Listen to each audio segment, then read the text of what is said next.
Hello.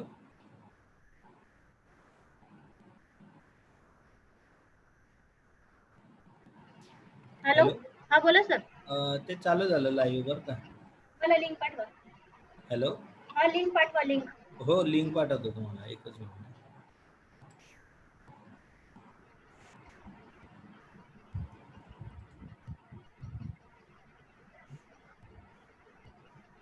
हा केली send तुम्हाला.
Hello, good morning, everybody.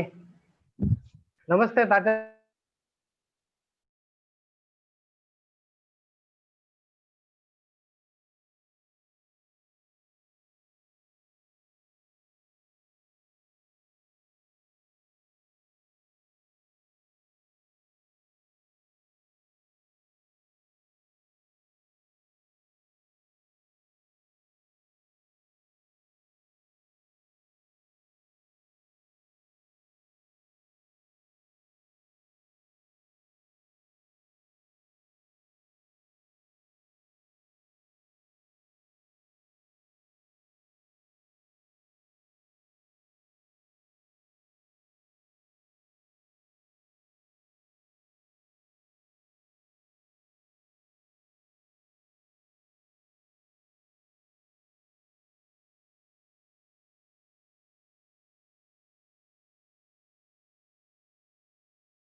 पाठ काय बोलतो आता अनम्यूट केलं. हॅलो हा हॅलो. हॅलो हा सर हेमांगी बोलते. हा बोलो. लिंक पाठवली सर्व पार्टिसिपेटला. हो हो डन डन. Okay thank you. एक वेळेस आपण देवरे सरांकडे चेक करून घेऊया. हा हा चालेल चालेल.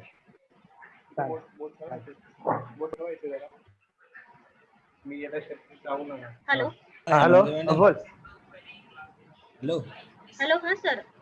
मी काय म्हटलं, एकदा ते हॅलो नॅशनल अँथम प्ले करून बघतो मी. आवाज येतोय का, तर बघा बरं.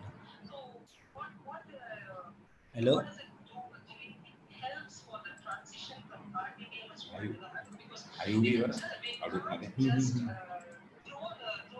SQL पेक्षा they are like SQL, HIV. अच्छा. हडूप जर झालं तर तिच्यात हे सगळं चालतं. येतोय का आवाज?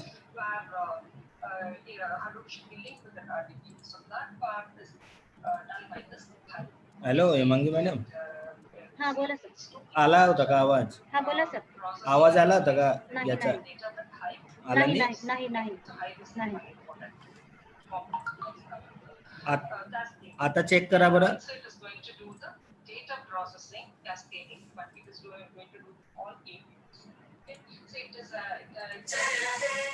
Okay done.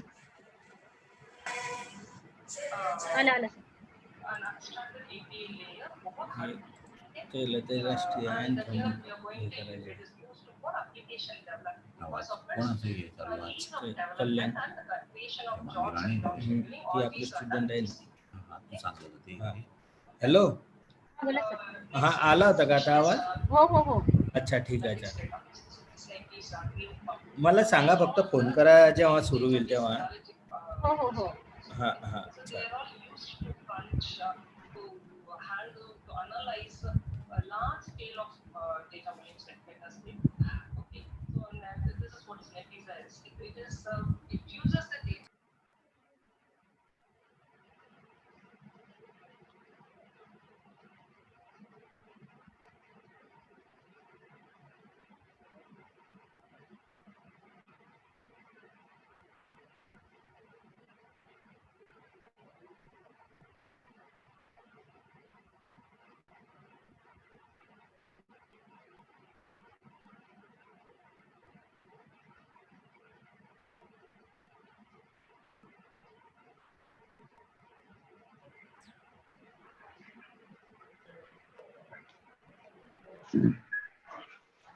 ये भाई मटन दूध आहे.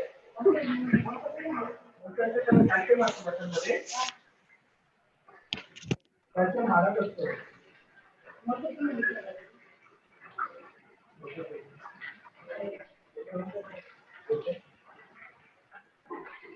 काय बोला.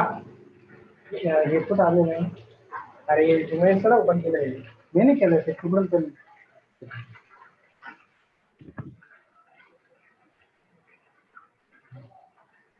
हे पण खाली काय केलं.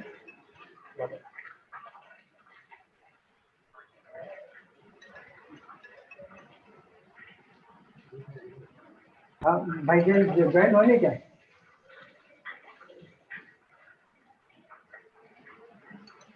अगर जल्दी ज्वाइन ना पकड़ा नर्सक सर आ गए. हाँ नर्सक सर वेट करे आपका. देवरे सर है हमारे प्रेसिडेंट है पवार साहब. हॅलो हाँ जल्दी. हाँ. हॅलो देवरे सर. हॅलो हॅलो हॅलो खाली खाली हॅलो. करत. हां हाँ झालं ना. नाही बंद करायचं असेल तर कशाला बंद करतो. नाही मला फोन करायचं सोपं. तिथून म्यूट करतो ना डायरेक्ट. अच्छा चालतंय. हां हां अनम्यूट करायचं ना. हां अनम्यूट करायचं त्याचं. कुठे माझे कुकड्याला असते ते. हां बरं ते अनम्यूट करायचं चालू ठेवायचं. ओके तरी पण हॅलो जे यूट्यूब चालू ठेव ना. एक लिंक आहे तर यूट्यूबवर कसं दिसते काय दिसते आवाज येतो का. लिंक पाठवतो हे येतं पाठवून याच्यामध्ये बघ.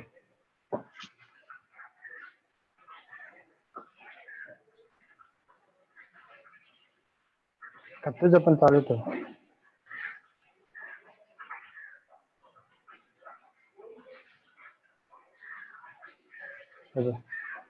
तिथे हे मागे आहे ना त्याच्यावर.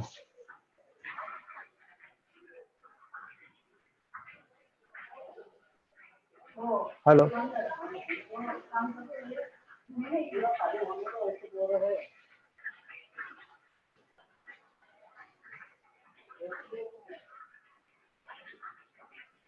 डायरेक्ट किती जातं का युट्यूबवर जातं का?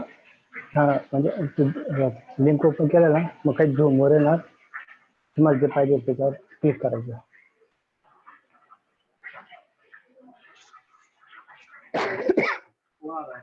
मधुसूदन त्यांना फोन कर 10:30 वाजता. आता लिंक पाठवली आहे, टेलिग्राम आणि ईमेलवर दोघांवर पाठवलेत मला.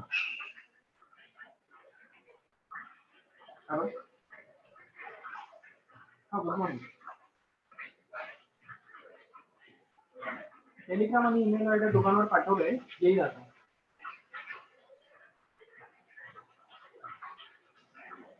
Okay okay. नाही ईमेल आयडी पाठवली सध्या आणि टेलिग्राम पाठवतोय. हो हो हो. टेलिग्रामवर अजून लिंक कशी नाही आली? जे टाकून आपली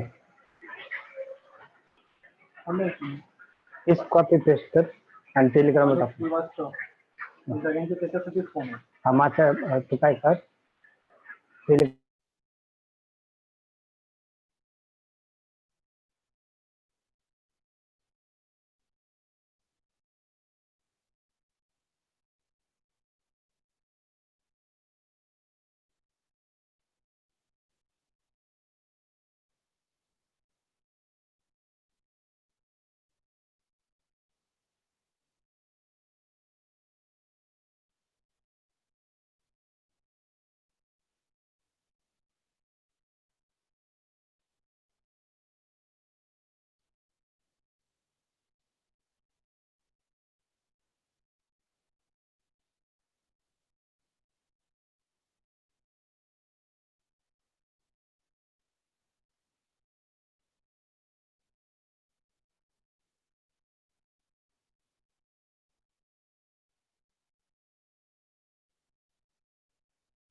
लेखातला मेसेज टाकू आपण.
जेवणार नाही.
Sorry, sir, I'm giving a keynote speech to the Mumbai University on foreign policy. But please.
नमस्कार देवरे सर, वाघ sir, doctor नलपत.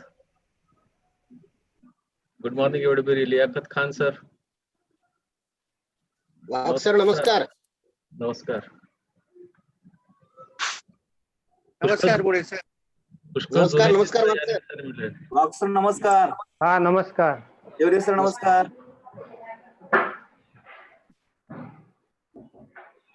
Doctor Dattesh Parulekar नमस्कार.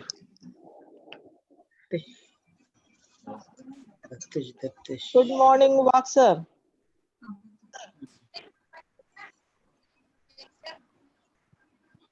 हाऊ आर यू परुळेकर सर?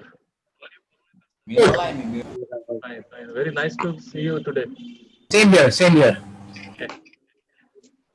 शार्दूल शार्दूल नमस्कार.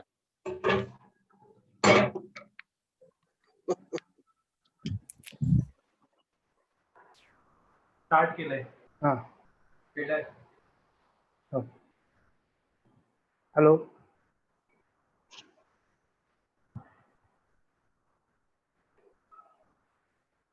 कुठे आपलं? हॅलो. हा सर बोला ना, येतोय आवाज तुमचा. हा, हा येतोय सर, येतोय आवाज. स्टार्ट करूया आपण. करा सर स्टार्ट. हे म्हणजे सांगितलं ना. हा. Hello. Good morning and welcome all my friends.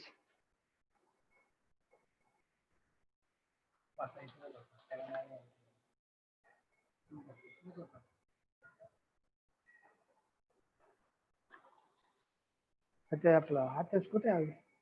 हातेस कुठे आलं याच्या हातेस? हा hey friends. Hello. Good morning Hello, good morning, my friends, and welcome all my friends. Friends, we will start today's international webinar with the national anthem. So, let's stand up for the national anthem. Let's start.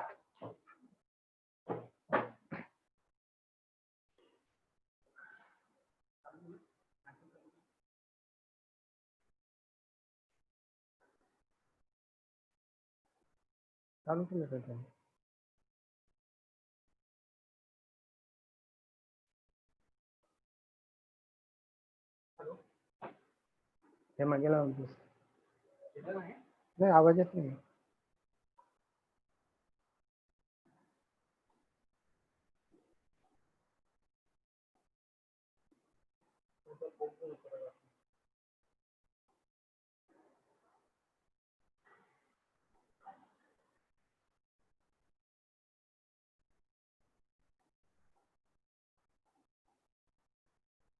हे मागे phone कर ना. ते चालू आहे. राष्ट्रगीत तुमचा phone hang झालाय. ते याच्यावर त्याचा नंबर घे. भेटतोय पण व्हायला पाहिजे ना.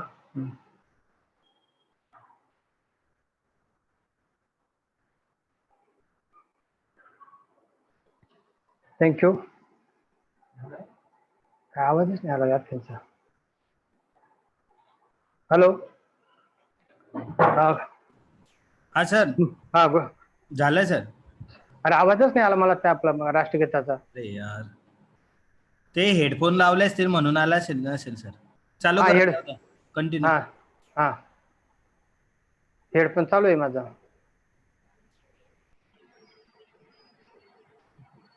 Continue sir. हाँ फ्रेंड्स, जनसेवा शिक्षण मंडल शांताराम भाऊ Gholap art science and Gotaram Bhau Power Commerce College Shivle, Department of Political Science and Department of Civics and Politics University of Mumbai jointly organized a 2-day international webinar on COVID-19's impact on India's foreign policy. Friends, the purpose of choosing the subject is that today COVID has made a great splash in the world. We are seeing results in the field of industry, agriculture, economic, employment, education, politics, and others on a global scale. In this connection, the topic COVID-19's impact on India's foreign policy has been chosen for an in-depth discussion on the impact of COVID-19 on India's foreign policy. Friends, in this program, our President, Honorable Sri Gotaram Bhau Pawar Sahib, Honorable Principal Dr. S. M. Patil Sir, Vice Principal Dr. Geeta Vishe Madam, Professor P.D. Sonone Sir, Head of the Department of Political Science, Dr. Liaquat Khan Sir, Joint Coordinator, and Honorable Resource Person, Professor Madhav Nalpat Sir, Professor Uddhav Purulekar Sir, Nepal, Professor Manish, Gujarat University, Dr. Dattesh Purulekar, Goa University, and Dr. Principal P. Devre Sir, Jalgaon University, and all my participated friends. Welcome to this international webinar. Now, I request to Professor P.D. Sonane Sir to introduce today's webinar. So, Professor P.D. Sonane Sir, introduce the webinar.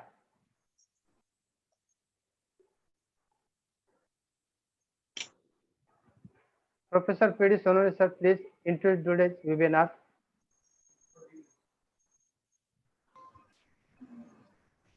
Good morning, everyone. Good morning. जनसेवा शिक्षण मंडळ संचलित Shantaram Gholap arts science and Gotaram Bhau Pawar Commerce College Shivle, Department of Political Science and Department of Civic and Politics University of Mumbai jointly organized 2 days international webinar on COVID-19's impact of Indian foreign policies. Friends, today's organize the seminar of COVID-19. या 2 दिवसीय आंतरराष्ट्रीय चर्चा सत्रामध्ये जे मान्यवर उपस्थित झालेले आहेत त्या सर्वांचं मी अगोदर हार्दिक स्वागत करतो. जनसेवा शिक्षण मंडळाच्या कला वाणिज्य शांतारामभाऊ घोलप आणि गोटीराम पवार कॉमर्स कॉलेज या महाविद्यालयाच्या वतीने आज ही आंतरराष्ट्रीय वेबिनार या ठिकाणी आयोजित करण्यात आलेले आहे. त्याचबरोबर मुंबई विद्यापीठ आणि राज्यशास्त्र विभाग यांच्या संयुक्त विद्यमानाने ही आजचं चर्चासत्र या ठिकाणी आयोजित होते.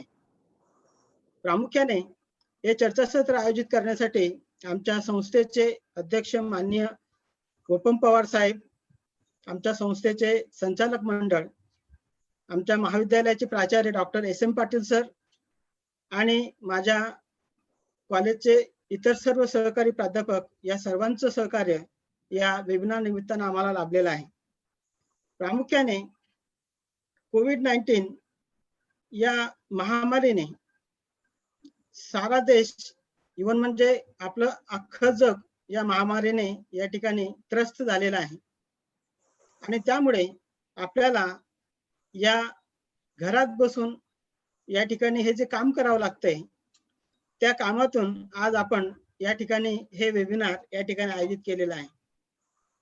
प्रामुख्याने मला या ठिकाणी सांगावंसं वाटतंय की या कोविड-19 मुळे जगामध्ये जी काही एक प्रकारची दहशत निर्माण झालेली आहे आणि आज आपल्या पुढे ज्या अनेक समस्या निर्माण झालेल्या आहेत त्यापैकी भविष्यामध्ये भारत आणि भारताची जी काही पॉलिसी आहे, परराष्ट्र धोरण जे आहे ते कसं राहील हा उद्देश समोर ठेवून आजचं हे सेमिनार या ठिकाणी आयोजित केलेलं आहे.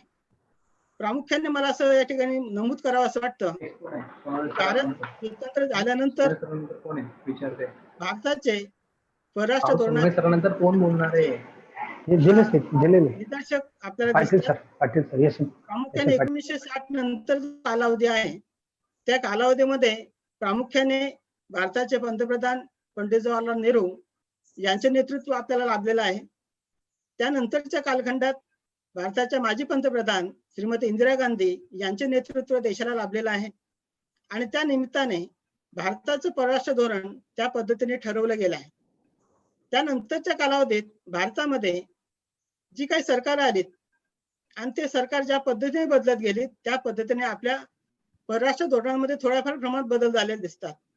प्रामुख्याने आपल्याला असं म्हणता येईल की अटल बिहारी वाजपेयी पंतप्रधान असताना आणि ते पंतप्रधान नसताना परराष्ट्र धोरणावर जे बोलत होते त्यावेळेला असं वाटत होतं की काहीतरी बदल घडतील, परंतु आंतरराष्ट्रीय धोरण ठरवताना की काही विशिष्ट गोष्टी गृहीत धरून आपल्याला ते चालवावं लागतात आणि त्या पद्धतीने प्रामुख्याने सुरुवातीला भारत हा अलिप्ततावादी राष्ट्रांचा एक गट म्हणून या देशाने नेतृत्व केलेलं आहे. कालांतराने ते नेतृत्व इतर जगातील राष्ट्रांकडे गेलेलं आहे. आज मात्र आपल्याला नवीन भारताचे जे पंतप्रधान लाभलेले आहेत डॉक्टर नरेंद्र मोदी साहेब यांच्या दुसऱ्या टर्म मध्ये भारताचे परराष्ट्र धोरण हे वेगळ्या गतीने आणखी आपल्याला दिशा देत आहे.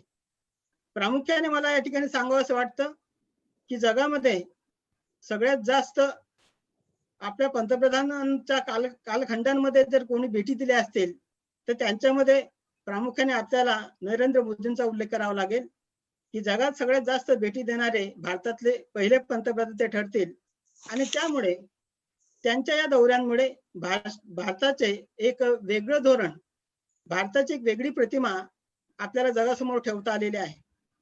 आज आपल्याला या चीनमधून निर्माण झालेल्या वुहान शहरातून आलेल्या या महामारीमुळे प्रामुख्याने सगळं जग या ठिकाणी त्रस्त झालेलं आहे आणि त्या जगाच्या त्रस्ततेमुळे आज भारताचं परराष्ट्र धोरण आणि जगातील इतर देशांची धोरणं हे भविष्यात कशी राहतील आणि या एका विषाणूने आपल्या धोरणांवर कशा पद्धतीने परिणाम करतील हे येणाऱ्या भविष्यकाळात आपल्याला निश्चितप्रमाणे सांगेल. आणि म्हणून प्रामुख्याने भारत आणि भारतातील सभोवतालची राष्ट्र आहेत त्यांची धोरणे अतिशय सकारात्मक राहिलेली आहेत. प्रामुख्याने कालच 2 दिवसापूर्वीच अमेरिकी राष्ट्राध्यक्ष डोनाल्ड ट्रम्प यांनी WHO मधून आपली माघारी घेतलेली आहे किंवा त्यांनी त्याच्यातनं बाहेर पडलेले आहे. एक मोठं राष्ट्र ज्यावेळेला अशा WHO मधून बाहेर पडतं त्यावेळेला निश्चितच त्याचे भविष्यामध्ये गांभीर्याने परिणाम आपल्याला बघायला मिळतील. आता तो येणारा काळच ठरवणार आहे, कारण अमेरिका हा देश या WHO ला काही करोड बिलियन्स डॉलरची मदत दरवर्षी या ठिकाणी करत असतो. आणि त्यामुळे या COVID-19 नंतर असणारा हे जग आणि आपल्या देशातले हे राष्ट्र या समस्येला कशा पद्धतीने सामोरं जातील हे आपल्याला निश्चितप्रमाणे येणारा काळ ठरवेल. प्रामुख्याने आपल्याला उद्या काय होईल किंवा कशा प्रकारची अवस्था असेल हे आपण आज सांगू शकत नाही. प्रामुख्याने मी या ठिकाणी म्हणेल की माझं कॉलेज या प्रकारच्या अगोदर 2 प्रकारचे राष्ट्रीय चर्चासत्र माझ्या महाविद्यालयाने आयोजित केलेले आहेत. सुरुवातीला मी या राज्यशास्त्र विभागातर्फे 2009 मध्ये पंचायत राज आणि महिलांचं पार्टिसिपेशन याच्यावर एक राष्ट्रीय चर्चासत्र आयोजित केलेलं होतं. त्या चर्चासत्रामध्ये प्रामुख्याने आम्हाला पुण्यातले प्राध्यापक शिरे सर, प्राध्यापिका डॉक्टर साधना कुलकर्णी यांच्यासारखे वरिष्ठ मान्यवरांचं मार्गदर्शन त्या ठिकाणी लाभलेलं होतं. त्यानंतर आम्ही दुसरी जी परिषद घेतली 2 वर्षापूर्वी, भारत आणि शेजारी राष्ट्र, 2018 मध्ये जानेवारीच्या महिन्यामध्ये 2 दिवसीय चर्चासत्र चाललं. त्या चर्चासत्रामध्ये सुद्धा अतिशय चांगल्या प्रकारचा प्रतिसाद या आमच्या सेमिनारला मिळालेला होता. आणि त्या सेमिनारला सक्सेसफुल करण्यासाठी सध्याचे मुंबई विद्यापीठात कार्यरत असलेले आमचे मित्र डॉक्टर लियाकत खान, त्यावेळचे डॉक्टर जोंधळे सर, त्यानंतर विद्यापीठातला सर्व स्टाफ यांनी आम्हाला अतिशय सर्वतोपरी सहकार्य केलेलं होतं. या कार्यक्रमासाठी अशोक सज्जनवार अम्बेसेडर हे उपस्थित होते. डॉक्टर मुजब्बर हुसेन हे सुद्धा उपस्थित होते. आजचे जे प्रमुख पाहुणे डॉक्टर उद्धव पिराकल हे सुद्धा त्या ठिकाणी उपस्थित होते. डॉक्टर काशीकर, डॉक्टर बाळ कांबळे, डॉक्टर PD देवरे सर यांच्या ह्या सहकार्यामुळे ती परिषद आमची अतिशय यशस्वीरित्या पार पडलेली आहे. माझं महाविद्यालय आणि माझा विभाग विद्यार्थ्यांच्या हिताच्या दृष्टिकोनातून अशा प्रकारचे कार्यक्रमांचं नियोजन, सेमिनारांचं आयोजन या ठिकाणी करत आलेलं आहे. प्रामुख्याने मी आजच्या दिवशी जास्त वेळ घेणार नाही, कारण आजचे प्रमुख पाहुणे जे आहेत त्या प्रमुख पाहुण्यांना वेळ देणं आपल्या दृष्टीने फार महत्वाचं आहे. तर आजचे जे प्रमुख पाहुणे आहेत, जे आजच्या कार्यक्रमाचे कीनोट ऍड्रेस देणार आहेत, doctor Madhav Nalapat, UNESCO chairperson, eminent journalist Manipal, आणि त्यांचा जो विषय आहे Indian foreign policy and challenges of opportunities, Bharat आणि भारताचं परराष्ट्र धोरण, त्यापुढील आव्हाने आणि त्या आव्हानांपुढची संधी, ही अशा पद्धतीचा त्यांचा आजचा तो विषय आहे. दुसरे जे आपले आजचे रिसर्च पर्सन आहेत doctor Uddhav Purekar, school of arts, Kathmandu university Nepal, आणि त्यांचा विषय इंडिया नेपाळ रिलेशन. भारत आणि नेपाळ हे आपले जवळचं राष्ट्र आहे आणि या जवळच्या राष्ट्राचे आणि आपले संबंध अतिशय सौहार्दपूर्ण राहिलेले आहेत, भविष्यात सुद्धा तसेच राहतील. तर त्या विषयावर आजचे जे प्रमुख पाहुणे आहेत आपले हे विचार मांडणार आहेत. त्यानंतर आजच्या या विभागातले तिसरे जे रिसोर्स पर्सन आहे doctor Manish, dean of school of international studies, central university of Gujarat, Gandhinagar, यांचा सुद्धा विषय इंडियन फॉरेन पॉलिसी आणि एनर्जी इश्यूज. त्यानंतर चौथे जे आपले आजचे रिसोर्स पर्सन आहेत Dattesh Parulekar, school of international relation, Goa university Goa, India US relation and present context. या मान्यवरांचं या ठिकाणी मी स्वागत करतो. आमच्या संस्थेचे अध्यक्ष माननीय साहेब यांची या ठिकाणी स्वागत करतो आणि पुढची सुद्धा प्राध्यापक वाघ सर यांच्याकडे सुपूर्द. Thank you, sir, Sonone sir.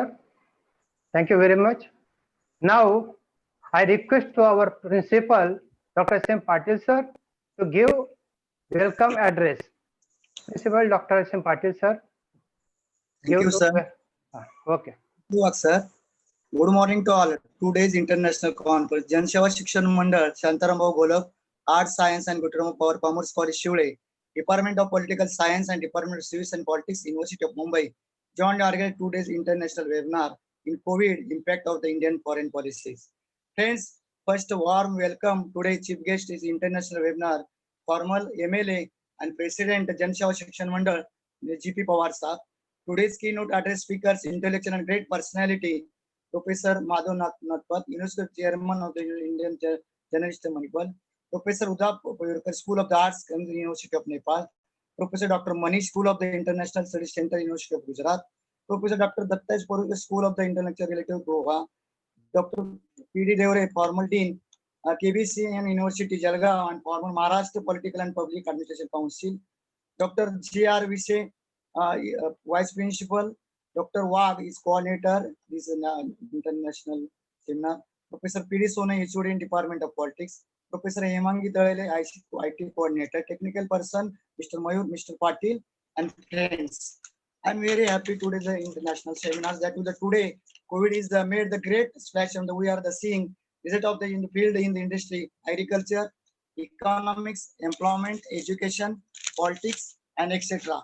Friends, my institute is the very best institute in Thana districts.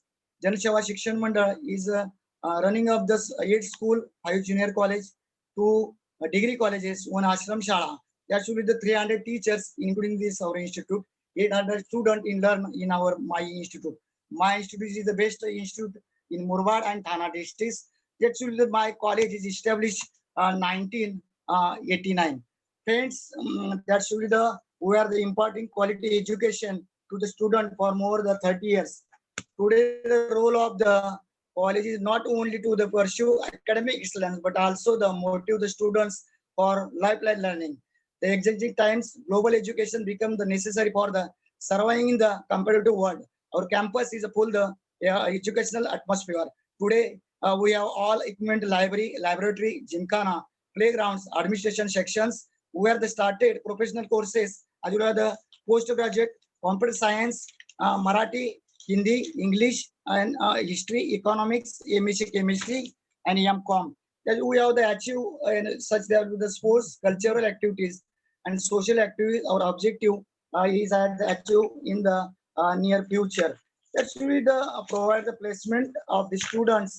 That is the most important in things.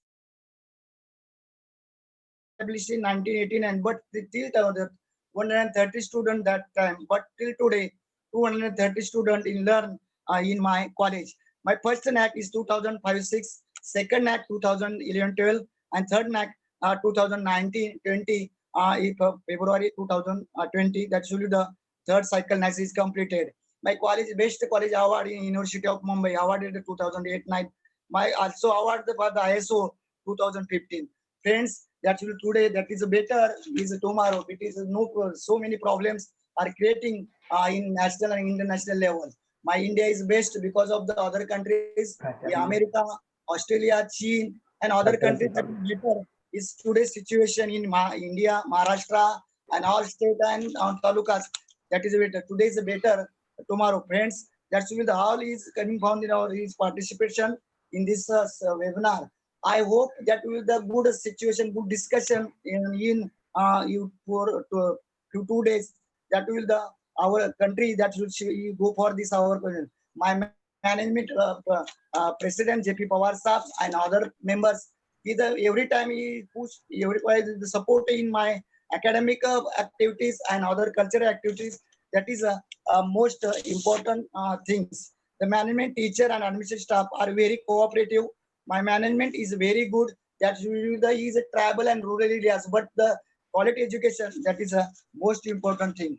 Friends, lastly, I have a message to you: stay home, safe home. घर में रहिए, स्वस्थ रहिए, घर ही रहा, सुरक्षित रहा.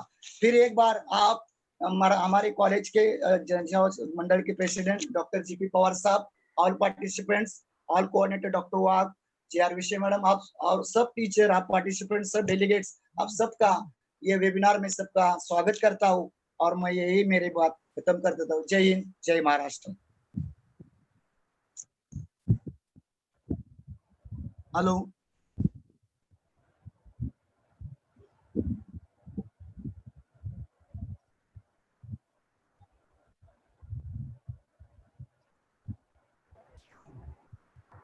Hello, Ah, friends. Thank you, our principal, Dr. S.M. Patil, sir. Friends, we are glad to have president of our institute with us. We are so proud of him because he always supports us for a good work. Today's webinar is one of the example or same. So I request the president of our institute, Honorable Sri Gotarambha Pawar Sahib, to guide us. Honorable Gotarambha Pawar Sahib, welcome. नमस्कार. नमस्कार. जनसेवा शिक्षण मंडळ Murbad district Thane Maharashtra संचालित जनसेवा शिक्षण मंडळाचे शांताराम बोलक कला व विज्ञान आणि गोटराम भाऊ पवार वाणिज्य महाविद्यालय शिवळे राज्यशास्त्र विभाग आणि राज्यशास्त्र विभाग मुंबई विद्यापीठ मुंबई यांच्या संयुक्त विद्यमाने आयोजित कोविड-19 चे भारताच्या परराष्ट्र धोरणावरील परिणाम या विषयावरील 2 दिवसीय आंतरराष्ट्रीय वेबिनार मध्ये सर्वांचे हार्दिक स्वागत. या 2 दिवसीय आंतरराष्ट्रीय वेबिनार मध्ये सहभागी होऊन जे मार्गदर्शन करणार आहेत ते प्राध्यापक डॉक्टर माधव नलपत,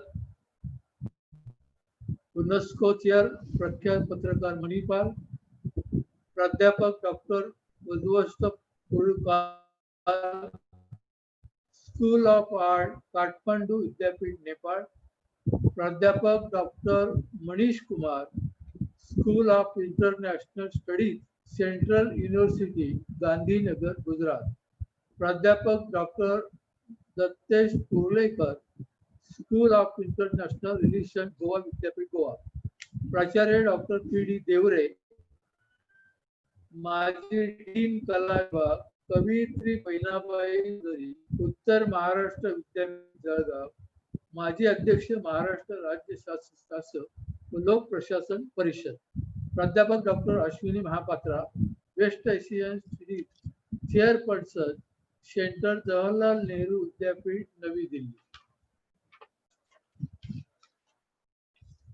प्राध्यापक डॉक्टर दिलीप मोहिते संयोजक फोर्ड फाउंडेशन प्रोग्राम, माजी डीन कला विभाग SS विद्यापीठ बडोदा गुजरात, प्राध्यापक डॉक्टर राजीव रंजन कार्यकारी संचालक school of liberal art Shanghai विद्यापीठ चीन, प्राध्यापक डॉक्टर अरविंद कुमार संचालक भूगोलशास्त्र आणि आंतरराष्ट्रीय मणिपाल विद्यापीठ, प्राध्यापिका डॉक्टर उत्तरा सहस्रबुद्धे अध्यक्ष राज्यशास्त्र अभ्यास मंडळ विभाग प्रमुख राज्यशास्त्र विभाग मुंबई विद्यापीठ Mumbai, doctor Patil sir, doctor Geeta Vishay, doctor वाघ सर, प्राध्यापक सोनावणे सर, प्राध्यापक हेमांगी, त्याचप्रमाणे आमचे आवारजी सर्व संचालक मंडळ तसेच विविध देशांतील राज्यांतील महाराष्ट्रातील सर्व सहभागी प्राध्यापक वर्ग असे जवळजवळ 2000च्या पेक्षाही जास्त प्राध्यापक या आंतरराष्ट्रीय वेबिनार मध्ये सहभागी झालेले आहेत. या सर्वांचे संस्थेच्या वतीनं हार्दिक स्वागत. महाविद्यालयाचे प्राचार्य डॉक्टर S.M. पाटील सर, उपप्राचार्य गीता विषय, राज्यशास्त्र विभाग प्रमुख P.D. सोनावणे, आंतरराष्ट्रीय वेबिनारचे संयोजक श्री वाघ सर, संयोजक लियाकत आयुब खान सर, मुंबई विद्यापीठ, संयोजक सचिव प्राध्यापिका हेमंती राणे, तांत्रिक सहाय्यक मयूर आवार, आपण सर्वांनी समन्वय साधून आंतरराष्ट्रीय वेबिनारचे आयोजन करू ग्रामीण भागातील आपल्या महाविद्यालयात आंतरराष्ट्रीय ओळख निर्माण करून दिली त्याबद्दल आपले सर्वांचे मी मनापासून कौतुक करतो. आज 19 या विषाणूने प्रत्येक देशामध्ये कहर माजवला आहे. जगामध्ये आपण पाहिलं तर जवळजवळ 56 या सगळ्या 59 देशामध्ये हा प्रसार झालेला आहे. आणि आजची परिस्थिती पाहिली तर 63 लाख त्याच्यापेक्षा अधिक लोक कोरोनाग्रस्त झालेले आहेत. यामुळे प्रत्येक देशापुढे कोरोनाचे मोठे संकट निर्माण झाले आहे. अशा परिस्थितीत भारताने जागतिक पातळीवर अभिमानास्पद कामगिरी केलेली आपणास पाहावयास मिळते. उदाहरणार्थ चीनच्या वुहान प्रांतात कोरोना विषयाचा प्रभाव वाढत होता, त्यावेळी भारताने चीनला 15 टन औषध साधन सामुग्रीची मदत केली. याप्रमाणे मालदीव आणि नेपाळ या देशामध्ये मदतीसाठी डॉक्टरांचे पथक पाठवले. मलेशिया, व्हिएतनाम या देशांना कोरोना संसर्गाचे किटचे प्रशिक्षण आपल्या देशाने करून दिले. याशिवाय अफगाणिस्तान असेल, श्रीलंका असेल, बांगलादेश, भूतान, अमेरिका, इराण, इटली इत्यादी देशांना देखील या संकटाच्या काळात भारताने यथाशक्ती औषधी साधन सामुग्रीची अथवा आर्थिक स्वरूपात मदत केली. भारताच्या या कार्याची दखल जागतिक आरोग्य संघटनेने घेतली.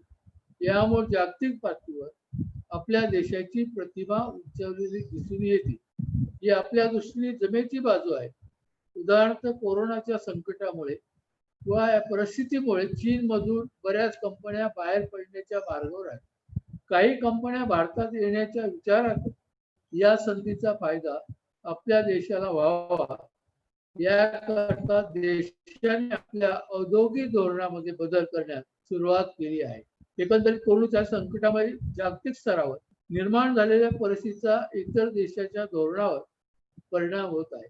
तसाच परिणाम भारताच्या परराष्ट्र धोरणावर देखील होणार आहे.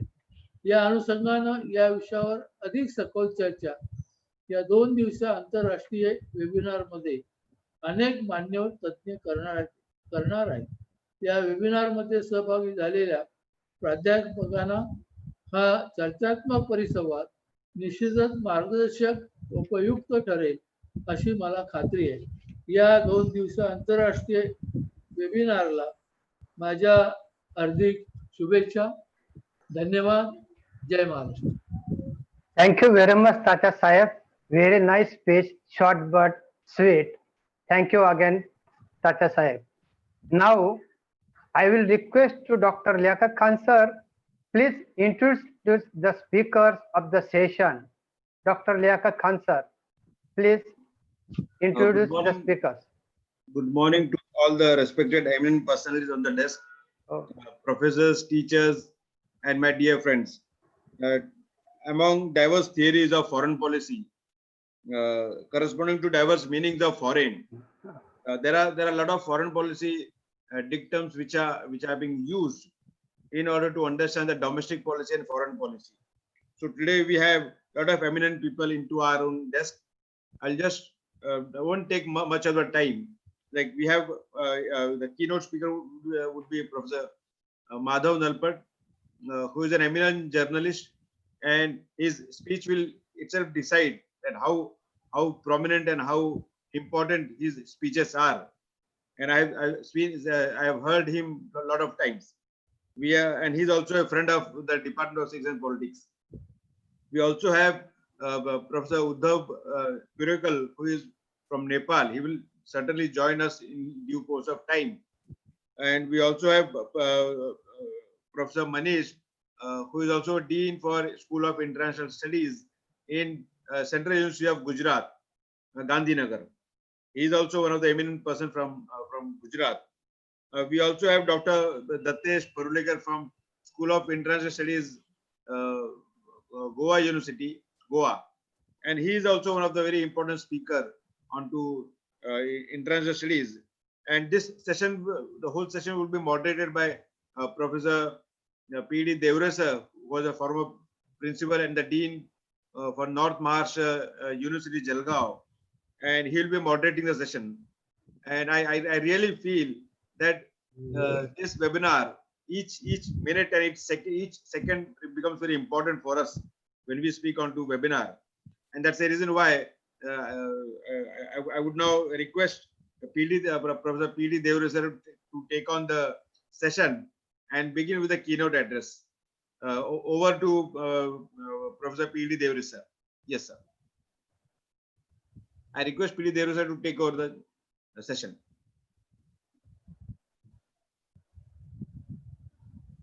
Devre sir.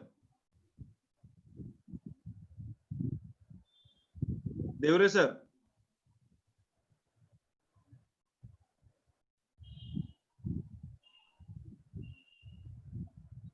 Dr. Devre sir. Devre sir already Kindly admitted. moderate the session. Yes, already admitted, sir.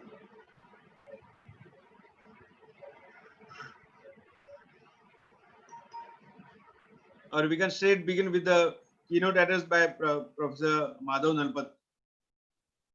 I request Professor Madhav Nalpat to begin his keynote address. Fine. Yeah. Yes, sir. Thank you very much, and I'm really delighted to be here with you. I simply want to say that if you go back to history, Maharashtra has always played a very, very important role in modern Indian history. During the freedom struggle, for example, there were stalwarts from Maharashtra, and they had a tremendous role in the freedom struggle. And subsequently, for example, in our atomic energy program, you have got some stalwarts from Maharashtra in the past, and some stalwarts are now living amongst us, I believe, in Mumbai, for example. And so this state has contributed a lot to the intellectual thinking of the country and to the intellectual thinking all across the world. So I'm quite happy to come here with these great institutions and Mumbai University, which has also established itself as a center for, if I may say so, new knowledge. Knowledge is something now, frankly, you can get at the tip of a computer. But what is important is to fashion that knowledge into new knowledge, because the world is constantly changing. New challenges are coming and new threats are emerging. New opportunities are emerging. So we have got to go in to understand those new threats and opportunities. We need to refine our thinking, our strategies. And I'm quite happy that you have chosen the subject of COVID-19, because you recall that Prime Minister Narendra Modi was among the first, when the COVID epidemic started spreading and became a pandemic, to say from now on, the world will be known into two historical epochs: the world before COVID and the world after COVID. At that time, I don't think many people took that seriously. But today, when we are seeing what has happened in the world because of COVID, I think it's very clear that yes, COVID has been a very transformational event in the world. First of all, of course, the impact of COVID. Now, it began in China, and unfortunately, about 5.5 million people left Wuhan for all across China and to different parts of the world before it was seriously flagged as a major health disaster, even by the WHO. The WHO took a lot of time to designate it as a pandemic. The WHO took a lot of time to warn that travel from COVID-affected areas should be stopped. And unfortunately, as a consequence, about 130 countries are now victims of COVID. China has, of course, gone in for a very early response, and they've also gone in for a very early unlocking, if I can use the Indian terminology, unlockdown, with the result that their economy is now getting back into shape. But that is not the case with much of the rest of the world. The United States, for example, is severely affected, I would not say so much by COVID, as by the response to COVID. And WHO made it very clear that the only response to COVID is for all of us to stay at home now and try and break the chain of transmission. And they said the breaking the chain of transmission is through this kind of not only social distancing, but essentially house arrest, confining oneself to one's own house so that the disease does not spread. Unfortunately, none of this has worked. The disease has spread. And of course, India has gone in for a very, very rigorous lockdown. In fact, the most rigorous lockdown anywhere in the world. The Chinese lockdown affected at most about 230 million people, including a large number of rural people who were basically locked into their villages, not because they could spread COVID, but to prevent city dwellers into those villages and spreading COVID. In India, what has happened is the city dwellers have gone back to the villages. So we have adopted an opposite strategy to the Chinese. Wuhan was knocked down on the 23rd of January. North Korea, I think, was the first country to lock down and prevent Chinese people, visa holders from coming into the territory. Other countries followed. Among the earliest countries was fortunately India. But all in all, COVID has had a very massive impact on the global economy. If I may say so, thanks to the WHO mandated lockdowns, the economic impact has been colossal. It has been on a scale which I think was last witnessed during the First World War or the Second World War. In fact, on an equal scale in terms of loss of jobs, loss of output, and disruption of production. So it has had a very massive impact, and obviously India has not been immune to that effect. The interesting point from my point of view as an individual who studies global geopolitics and who has particularly been concerned for the last 3.5 odd decades, two countries, the US and China, for a very long time, I've been interested in these two countries, is that the response to COVID in the United States has, in a sense, weakened the United States significantly vis-a-vis China. But before the COVID epidemic, I would like to say that China was in a much more weakened condition compared to the United States. But today, hopefully temporarily, the United States is also in a very weakened condition, and its economy is and its society, as you can see, are in a certain amount of turmoil. Now, of course, there was this very unfortunate murder of an innocent individual by some policemen, rogue policemen. But more than that, one reason that drives people into the streets is not only unemployment, but the complete abandoning of any hope of employment in the future. Not only the loss of dignity, but the abandoning of any hope that dignity will come in the future. And I'm afraid we are seeing that in the United States, in which a substantial section of the population, possibly a quarter, possibly reaching 1/3, now believe that they are never going to have a better life. They're never going to have dignity in their lives. And it is this that is impelling them to leave their television screens, leave their living rooms, and go out in the streets. And my point is very simple. Every democracy has got a similar demographic. And very great care has to be taken in every democracy to ensure that no significant demographic feels that there is no hope for them in the future. Neither economic hope nor societal hope in the future. Because if that happens, then unfortunately these individuals are going to take to means which are not the normal means of a democracy. And those means are going to be unfortunate for themselves, for the broader society, and for the country. We are seeing that in the United States, but I want to say that it can well happen in other countries as well if there is large-scale absence of hope on the economic front, which is, of course, why I have long been stressing livelihoods as important as lives. Because after all, without a livelihood, it's very difficult to sustain a life. You can say without life, it is impossible. Yes, but without a livelihood, it is also impossible to sustain a life. So that is a fault line in society, which the COVID epidemic has opened very widely. And, the point is not that there are fault lines. Every society has got fault lines. The point is, can these fault lines be managed?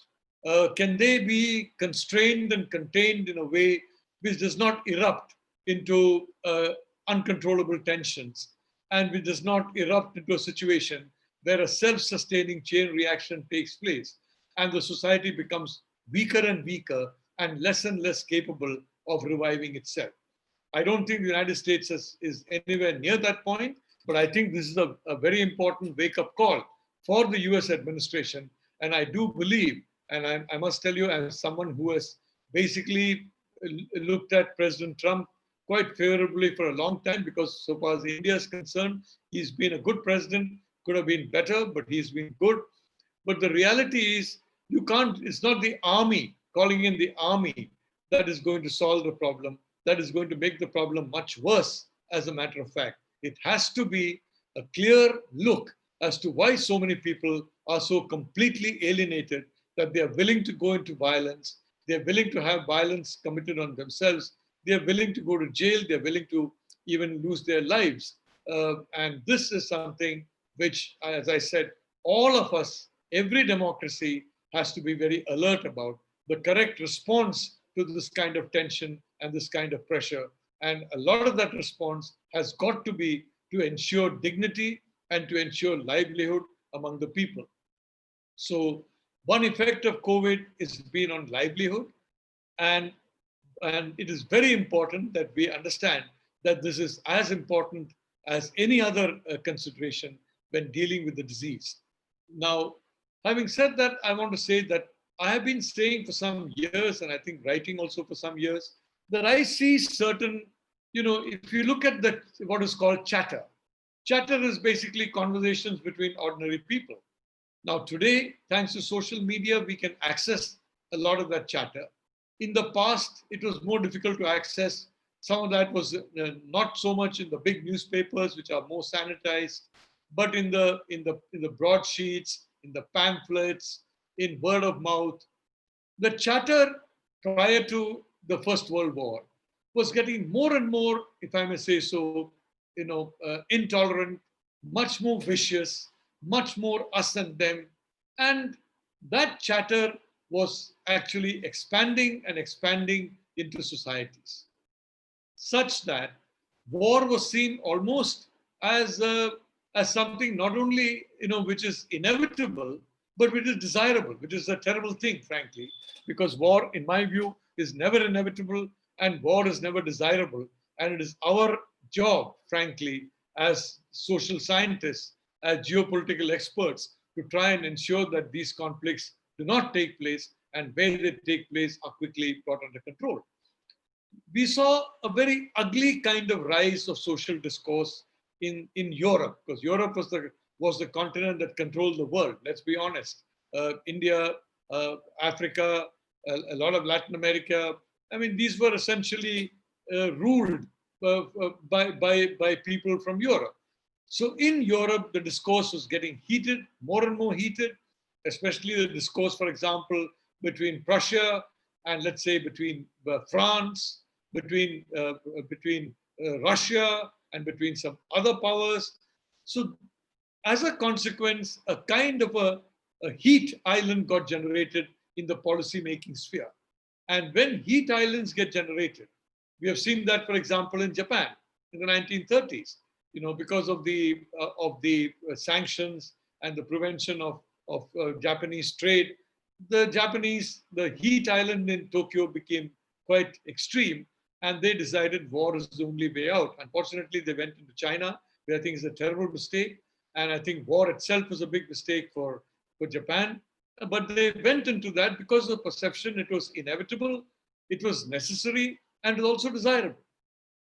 What is worrying me, frankly, is that we are seeing, if you look at social media today, and I would like to draw your attention to this, we are seeing a kind of a similar heat island building up, and which is now slowly getting into, if I may say so, the political, and hopefully not, but it has got a risk of seeping into the policy sphere.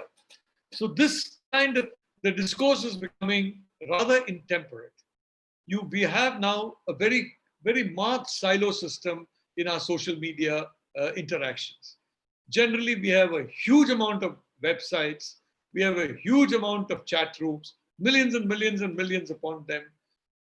And what's happening is that people are now congregating to those chat rooms and to those websites and to those television channels and to those media outlets that basically more and more reflect the thinking they feel is probably the better thinking, with the result that when they see more of that thinking, they get reinforced in that thinking, and in a silo, they start developing that thinking within that narrow silo, and as a consequence, that thinking becomes very, if I may say so, dismissive of any other point of view, very, if I may say so, not very tolerant of other points of view. And then as a consequence, the heat island starts building up. And you see silos like this building up across social media all over the world. People go to websites that they agree with. People dislike the website they do not agree with. And there are organized efforts. For example, you have people who are charging a lot of money to influence elections through social media. And one way they do that is to infiltrate. Let us say there's a political party. Infiltrate the websites of that political party by individuals, mostly fake names, who will initially pretend to be great supporters of the party and then suddenly come up with some googlies. You know, oh my God, I've heard this terrible allegation of corruption. I've heard this terrible allegation of some behavior which is not correct. And then all of the others will jump on the bandwagon. They will keep highlighting the so-called corruption, the so-called, lack of good social conduct, and it starts spreading. And they're doing it systematically to a plan based on fake information, morphed images, fake news. So they will wait for 1 year, 2 years maybe, and then when they feel that that particular party is weak, they will start striking even internally in the websites, because they are the Trojans in the websites. Now, this happens across the social media world. It happens in real life. So this is not new to any of us. But all I'm saying is that I have been worried that the discourse that we are hearing is a discourse which, frankly, I last saw during the period, during the period of the First World War. The Second World War was driven largely by the ambition of an individual, Adolf Hitler, for domination over the continental Europe, and through continental Europe, the whole world. It was not so much like the First World War, where there was a genuine building up of a heat island. There it was mostly a laser-like heat island composed of Hitler, his associates, and eventually, unfortunately, the German population. And the reason why the German population became very, if I may say so, pro-Hitler, I don't think it had much to do with his very nasty, toxic, and repulsive views on society. But I think it had a lot to do with the fact that the whole world was in recession. And at that time, Germany was enjoying full employment. The German people were having plenty of food to eat. They were having a good life. So that is because of the wartime thing. That is because of Hitler's moves to spend money, increase production, set up autobahns, set up factories like, for example, Volkswagen Werke and all that. But whatever the reason, because of their full employment, the Germans who were desperately unemployed just some decade ago, 5 years ago before Hitler, 2 years ago before Hitler, 1.5 years after Hitler, their economic transformation took place, and they started supporting this very toxic and very negative influence on global politics. So I'm not talking of that, but I am talking of the First World War, and I'm now talking of the current situation in which we have an increasingly toxic environment, and we have a very good way of looking into that environment by accessing different websites, by accessing different points of view, and by accessing the very extreme levels of intolerance and the very extreme levels of hate that we are seeing expressed in some of these. I'm a little nervous about all that, because normally this kind of things is a harbinger to conflict situations. Now, as I said, I am always honored and delighted to be with my very good friend Liaquat. He's a very, very, very, very dear friend of mine, and I must tell you, he's got a lovely family. I've seen his daughter, a very brilliant girl, and I'm really happy. Sanjay, Professor Deshpande, others, they're all, Dr. Moite, whom I'm told is here. Dattesh, these are all good friends and people I highly respect, among others. So let me talk in a frank manner, if I may say so. Let me talk in a frank manner, because I think it's important to carry thought forward from what we already know into possibly the fields of the unknown. Because one of the important steps in strategic thinking is to create scenario building. One of the important steps is to examine alternative hypotheses to find out which hypothesis is correct. One hypothesis I have been having, and I would like to say I go to China multiple times in a year. I go to United States multiple times in a year. Of course, I go to China usually via Taipei, and that is like coming to Delhi via Islamabad. I don't think people in Delhi appreciate somebody who comes from Islamabad. They certainly don't appreciate my coming from Taipei to Beijing, but I normally do that. And the excuse I use is, at my advanced age, I would like to have a comfortable airline schedule. And the China Airlines flight to Taipei, the Taiwanese airline, leaves at 2 o'clock. So I can go there, spend a day or two meeting people there and scholars and whatever, and then take the afternoon flight to Beijing. But the Beijing flight leaves at around 3 o'clock, which is in the morning, which is a terrible time for anyone to catch a flight. So I've used that excuse, and the Chinese are very polite people. They have not said anything to me. But several friends of mine who do go to China often have come back to me and saying, why is it you keep going to Taipei and then going to Beijing from Taipei? I said, look, airline schedules. I like airline schedules, but I would again like to say, I know China well. I think to some extent I know the United States well.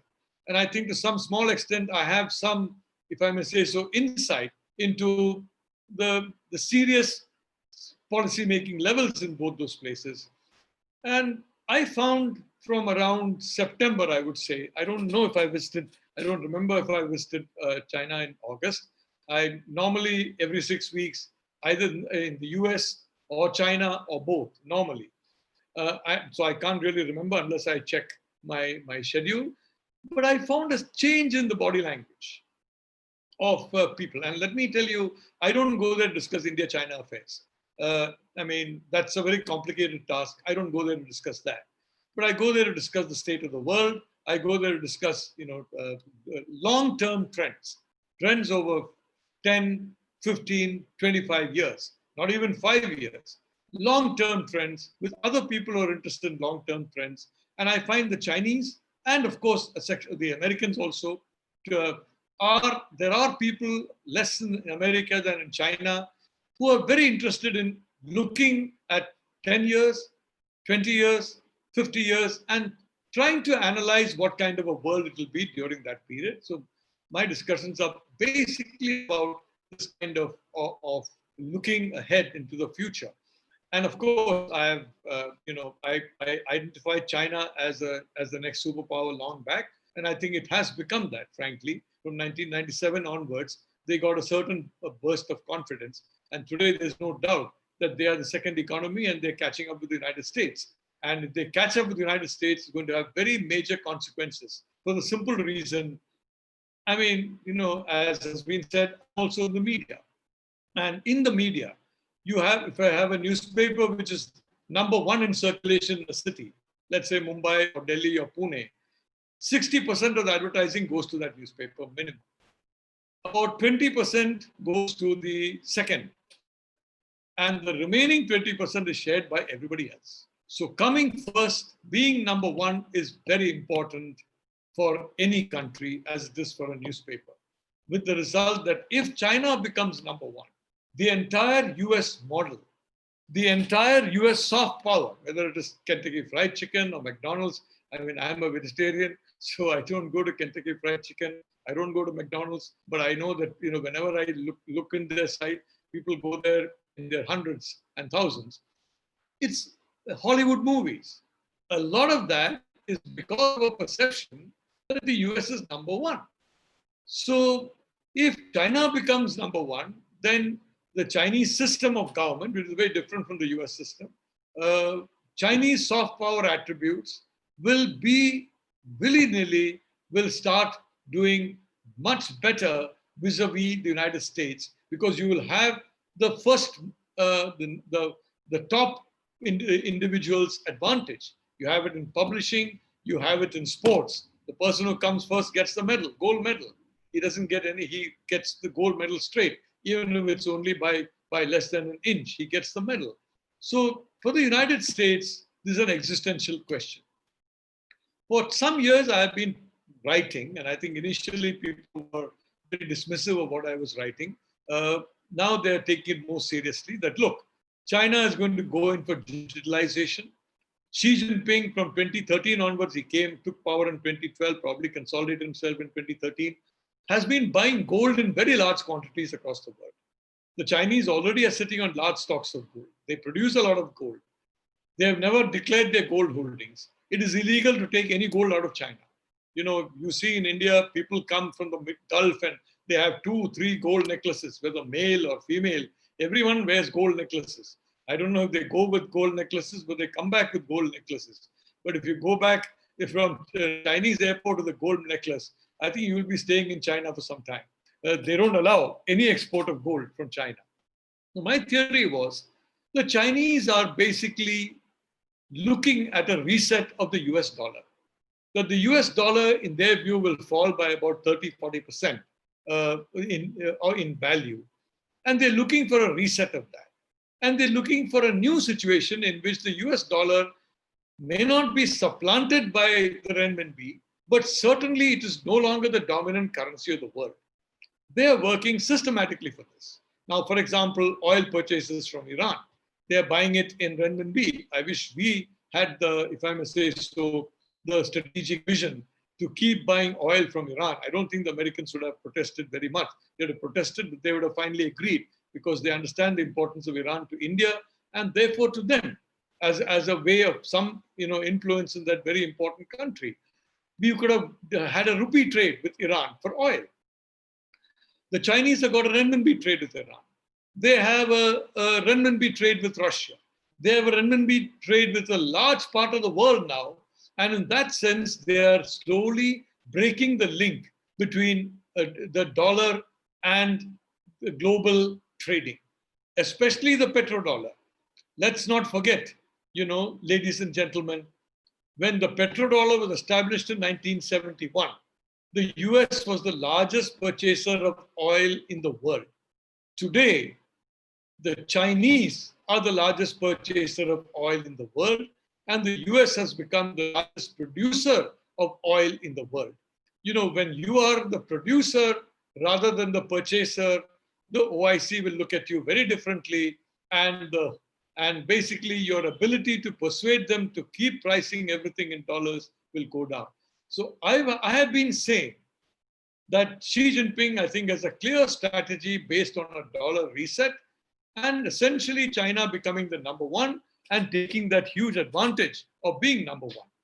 Now, I think Barack Obama had some idea about this. George Bush had some idea, but it was never getting developed because there's a very strong lobby in the United States which is still there and which is going after Trump in a very, very brutal fashion that has got a lot of benefits from China in terms of trade, in terms of other. I mean, the Kissinger Associates, for example.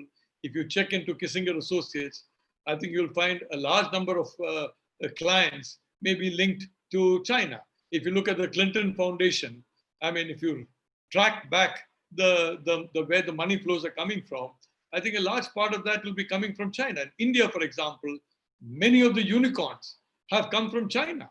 And before they become unicorns, they move out of India. And I don't blame them because the Indian regulatory system is such.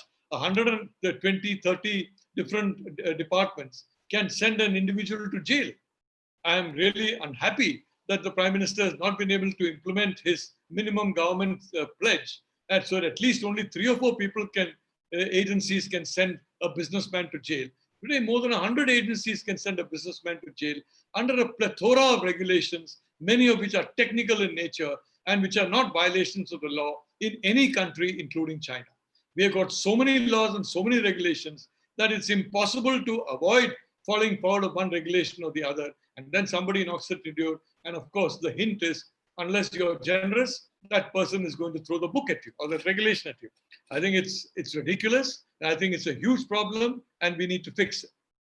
I hope Prime Minister Modi will fix it, and he has the ability, he has the will, he has the confidence and the honesty, and I do hope he will fix it. It's not been fixed yet. Some progress has been made in the last few weeks on decriminalization of large sections, which should never have been criminalized in the first place, but there is still too much of criminalization, including criminalization of speech. The First Amendment of the United States was to protect freedom of speech. The First Amendment to the Indian Constitution, initiated by Jawaharlal Nehru, was to stop certain, comments from being made. And at that time, if you look at the media, many of those comments related to comments made about Pakistan by individuals such as Dr. Mukherjee, which were regarded by Nehru as not helpful in creating cozy relations with Pakistan. Well, he tried to create cozy relations in Pakistan. He tried to create cozy relations in China. I'm not sure what degree of success he had. The record will show what degree of success he had. But what I want to say, there is now an all-out conflict between China and the United States. It's a Cold War, as deep as that between the Soviet Union and the United States. That was a war between two systems. It was a war for primacy over the world. It was a war fought on battlefields that are global. And today, the same situation has occurred between the United States and China. In my opinion, and as I said, I go to China many times. I have immense respect for them. I have immense respect for the United States also. They have very fine people. And I deal with people who I think are very influential in policy. I mean, let's say the top level, the top leader. These are people who meet the top leader several times a week. And these are people, if you sit in their offices, you may find the top leader walking into their offices and going to some other office, of course. And maybe after some time, in 10 minutes, there's someone and they say, sorry, professor, we have to leave. We have an urgent meeting and I'll come and meet you in your hotel later. So, I mean, I am privileged for that. And I think that's because of, not because of anything else, but because my relationships last a long, long time. And there are very few people with whom I have good relationships that last a long time. With most people, I have no relationship or a very superficial relationship. But I have some relationships which have lasted for decades in different parts of the world. And I think that has been very helpful in giving me a clear insight into policy at advanced levels. So what I want to say is, on the Chinese side, they were very clear they're at war. In fact, in 2017, when Donald Trump declared his trade war on China, I was given a book by a very key advisor to the top leadership. And that book was Mao Zedong's Protracted War. I would advise you to read that book. That book says how to fight a protracted war, in that case with Japan. And the hint was, Professor Nalapart, you may think this has begun today. You may think this may end tomorrow. And I was making some comments about how, Trump is going to face an election later that year, and another election is coming in, in 2020. So I think this will all be settled. But they were hinting to me, we believe it's a war and a protracted war. And in that book, Mao gave 2 lessons as to people to avoid in one's own retinue. What were those 2 kinds of people?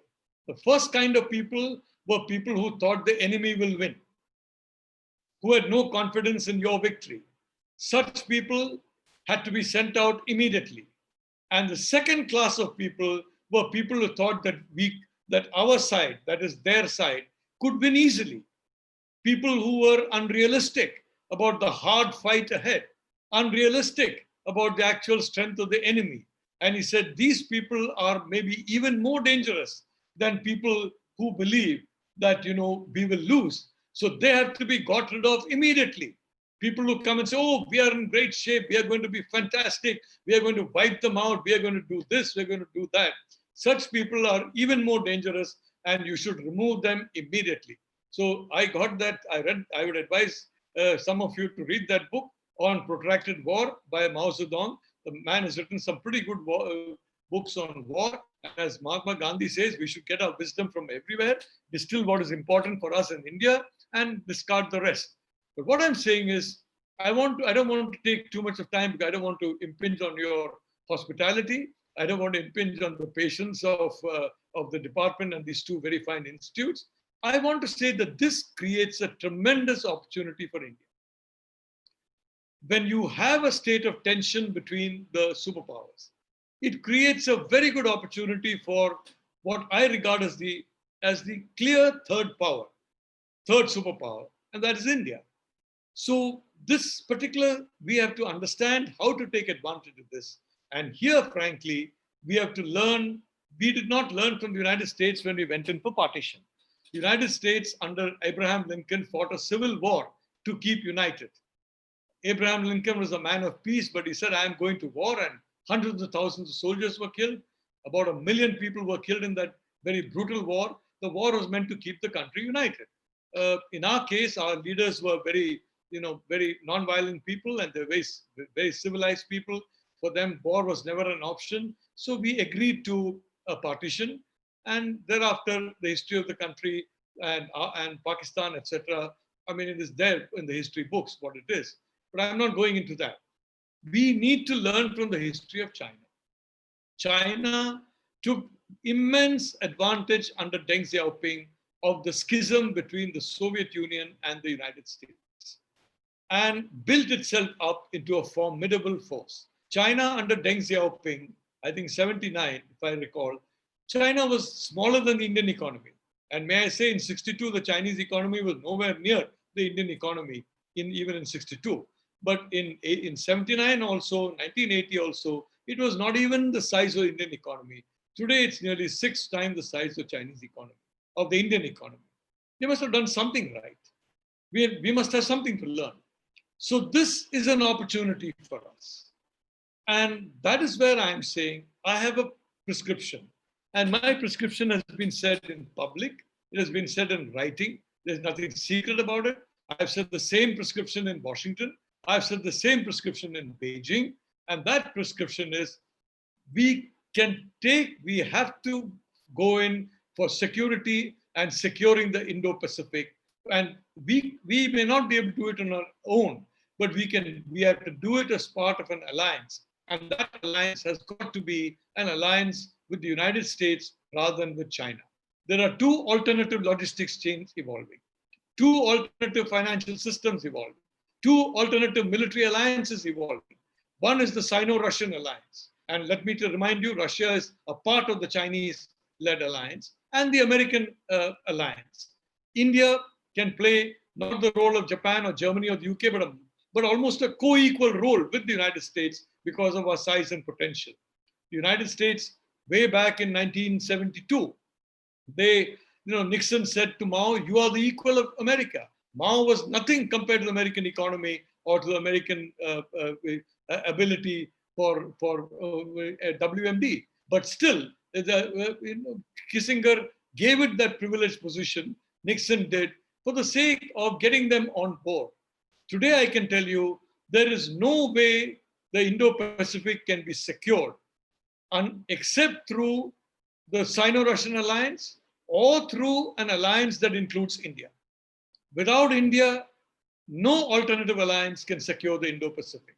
And my view is securing the Indo-Pacific is very important for our security and very important for our stability in the future, in which, for example, Sri Lanka is important. And that's why in my case, I've always kept very good terms with President Rajapaksa and now President Gotabaya Rajapaksa. At that time, he was Defense Secretary. So I simply want to say that this is a great opportunity. Same time with China. It's a very large trading country. And practically every prosperous country has got a very significant trade with China.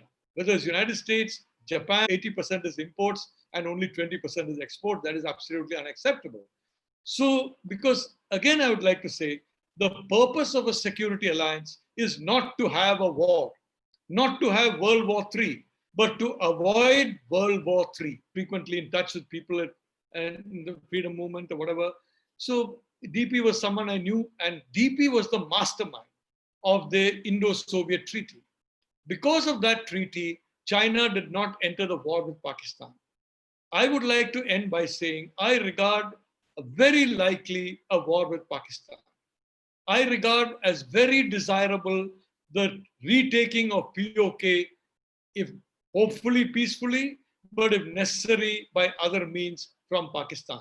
I am not saying a word about Aksai Chin because in my view, geopolitically, some things have to be taken as given. And I have long written that India should have accepted in 1961 the offer made by Zhou Enlai to settle the boundary on the lines of the line of actual control. We should tell the Chinese, forget about your dreams of Arunachal, forget about your dreams of getting into Sikkim or anything.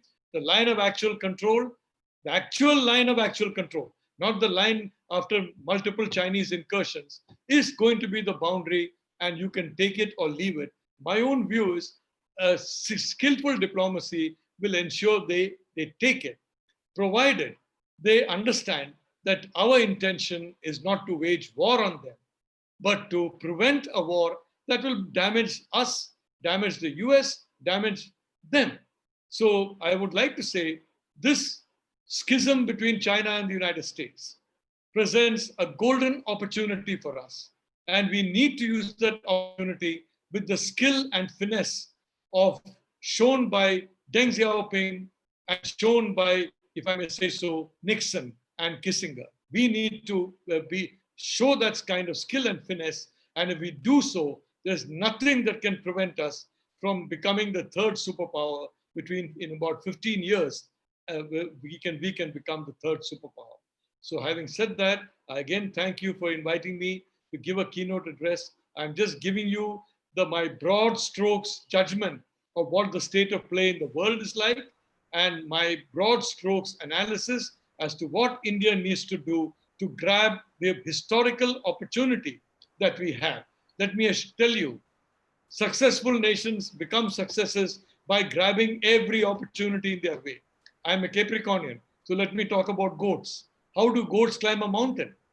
They got their small little hooves. They find every little ledge in the mountain, every little rock which is stable, and then they go up and up and up the mountain in those rocks. We have to find every little rock, every little crevice in the high mountain of superpower status that we are climbing, and we have to make use of that with skill, patience, perseverance, and above all, a clear geopolitical construct and clear strategy and tactics. Thank you very much.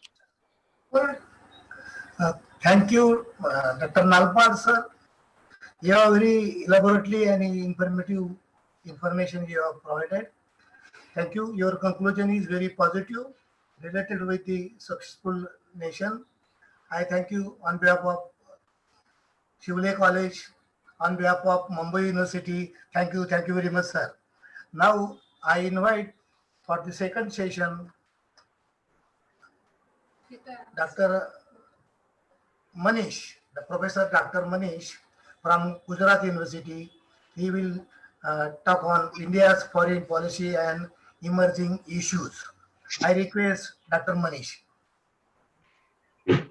Yeah, thank you, organizers, for giving me this opportunity to speak to you and interact with all of you. And to be honest with you, it's very hard to speak after Professor Nalpat has already spoken. So because the gamut which he has covered is vast. But I'll just try to narrow down myself to what actually COVID-19 has been as a sort of a geopolitical game changer.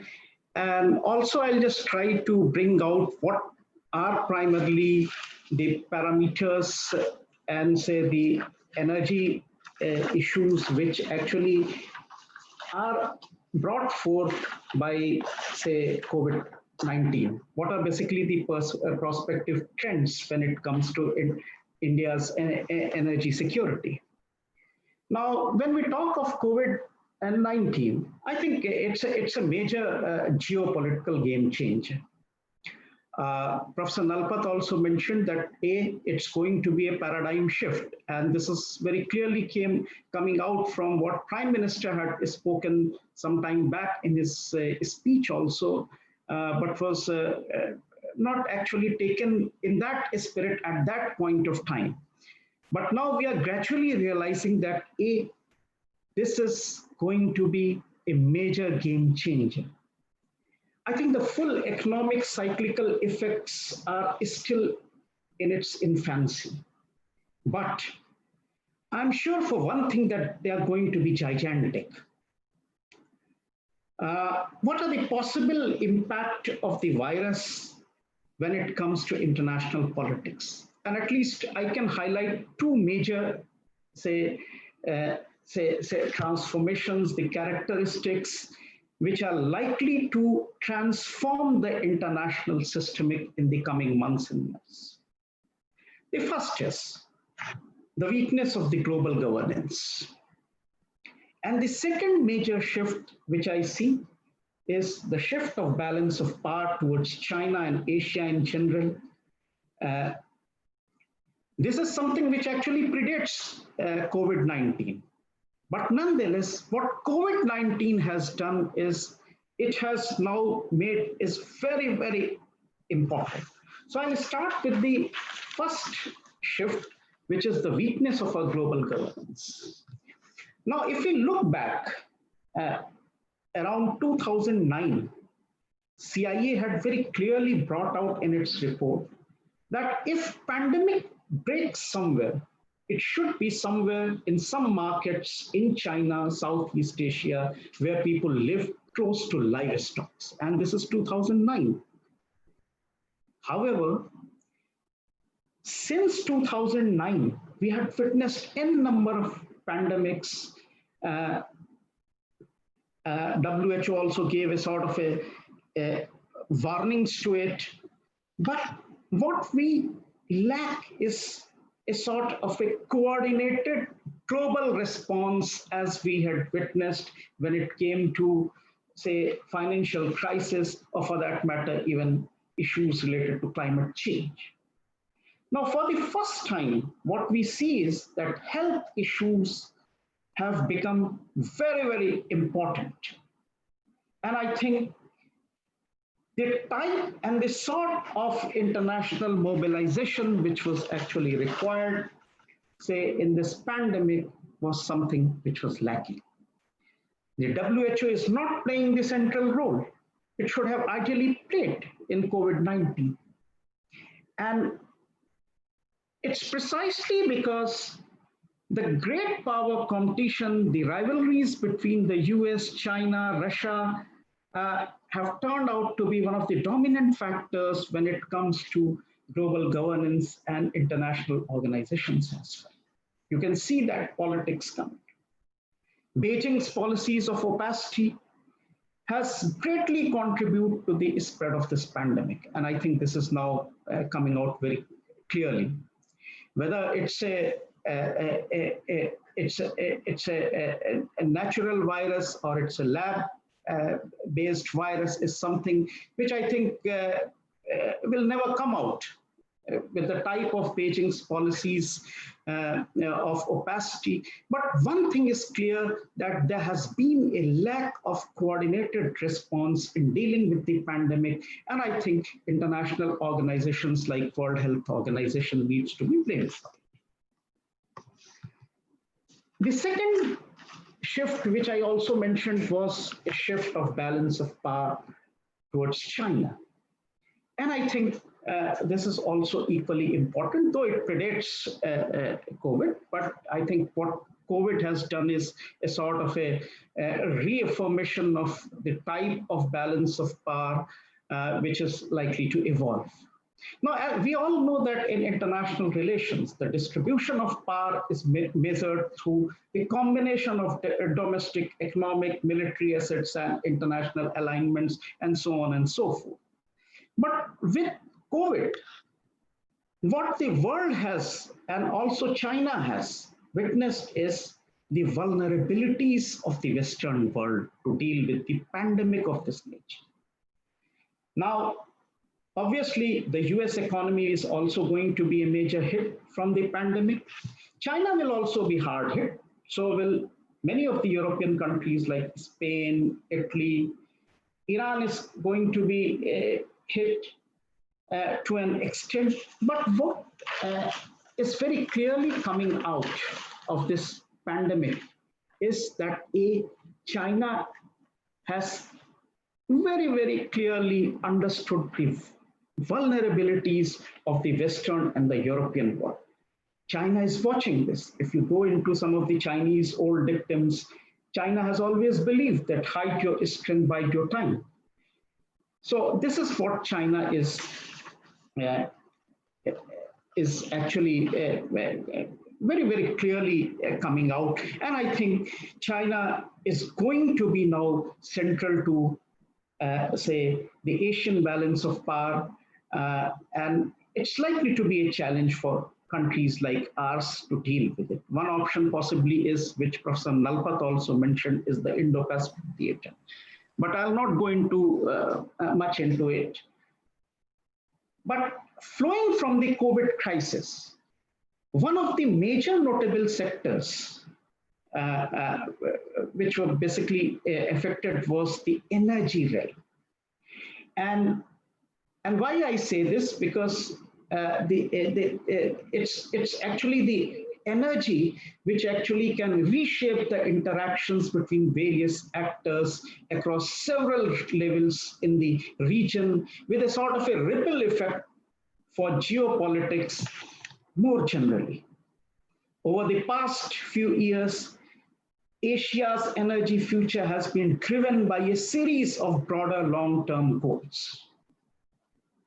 These include the rise of major Asian economies that have powered energy demands, the diffusion of energy technologies, and the growing awareness amongst the governments of the need to manage carbon emissions even as they pursue economic growth. Along the way, we have also seen a series of notable shifts that have affected this dynamics, including the recent shale boom in US and the fluctuations in the oil price. Now, if viewed from this perspective, COVID-19 is just one among the series of developments that will shape Asia's energy landscape. It's worth noting that COVID-19 is also interacting with several other trends and developments occurring simultaneously or concurrently, including the collapse of oil prices, rising US tensions, growing stress on regional and international institutions, perceptions of democratic rollback, friction among some of the major, say, energy producers, and a global financial recession, which the International Monetary Fund now predicts will be the worst since the Great Depression. The focus thus far has been on direct short-term impact of COVID-19 on the energy sector. But the visible manifestations of the slump in global energy consumption that has impacted the region, the Asian region, or the effects on particular form of energy, such as the hydropower in key Asian markets. Now, while this is understandable, that the more consequential question is how COVID-19 will affect some of the long-term aspects of Asia's energy future. This is likely to impact India's foreign policy and more particularly India's energy policies as well. Now, having said that, what are the prospective terms trends when it comes to, say, the energy security? And I'll highlight, say, 4 or 5 of them. The first is, which we have witnessed at a global level, is that the United States has recently emerged as a promising leading supplier of oil and gas owing to North America's shale boom.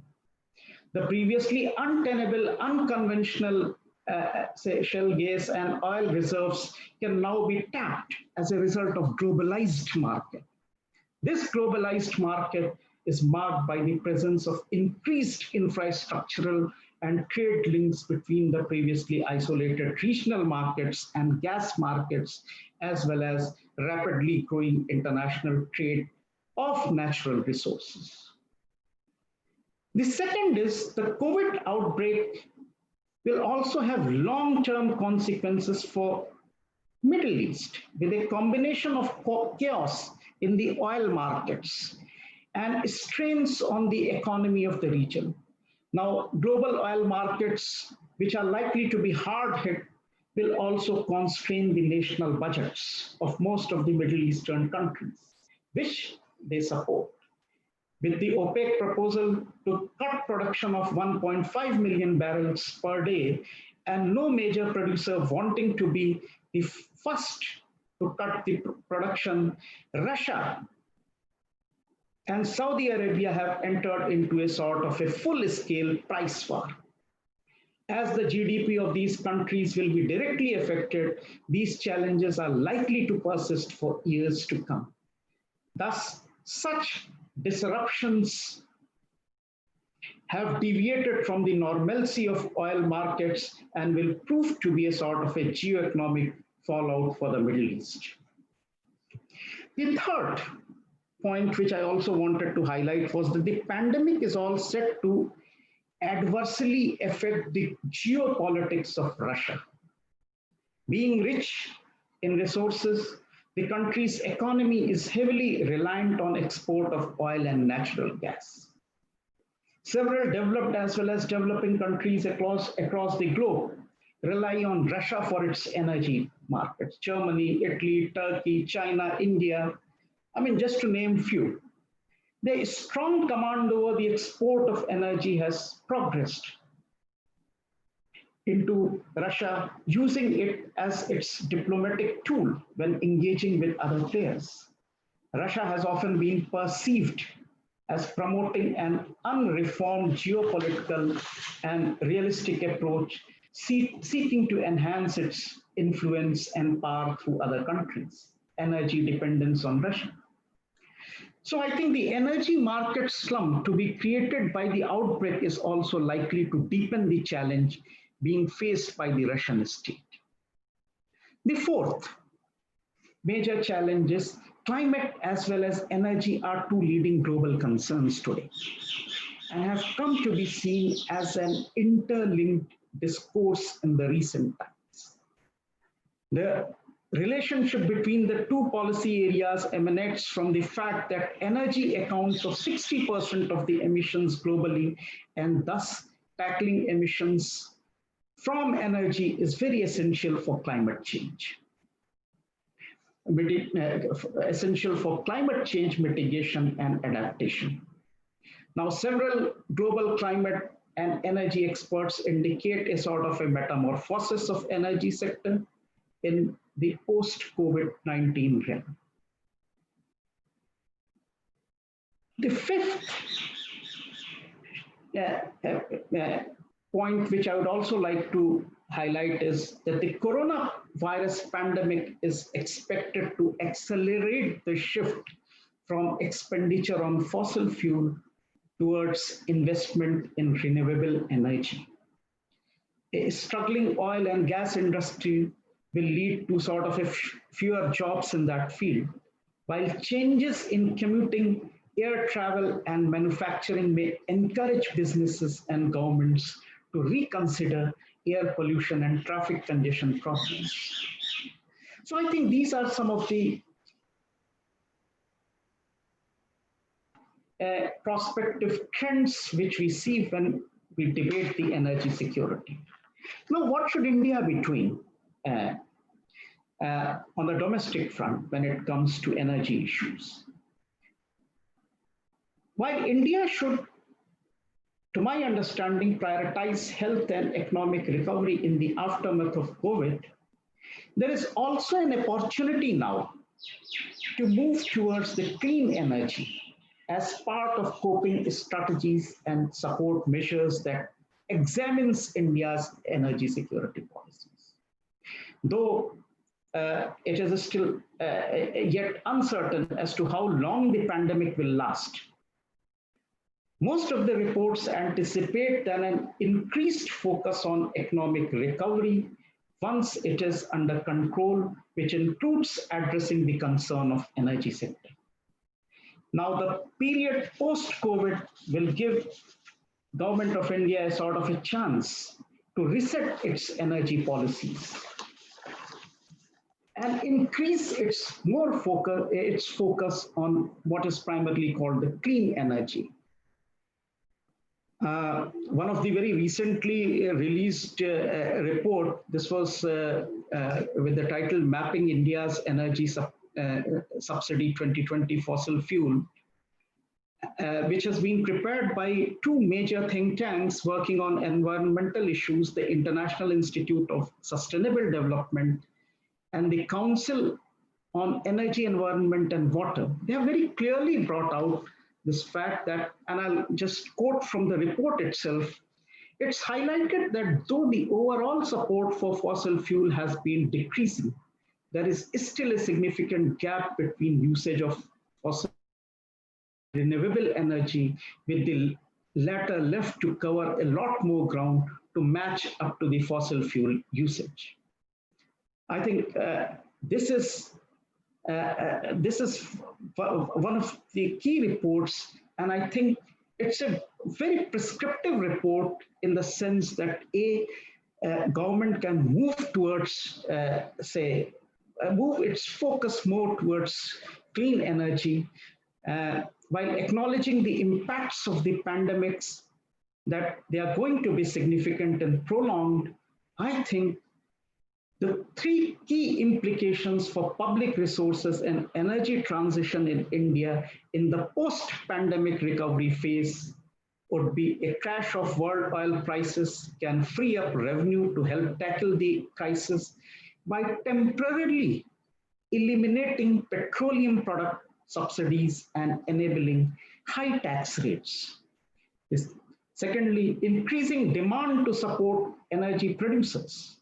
As profits fall, demand falters and perceptions of risk rise, as well as an increasing demand for social protection and effective and efficient public services. I think investments in these areas can create new options to target energy access. Subsidies allowing benefits to be clustered on those most in need. I think I'll stop here. And if there are any questions, I'll take it during the Q&A. I thank the organizers for giving me this opportunity to interact with you and speak on this very important subject. Thank you.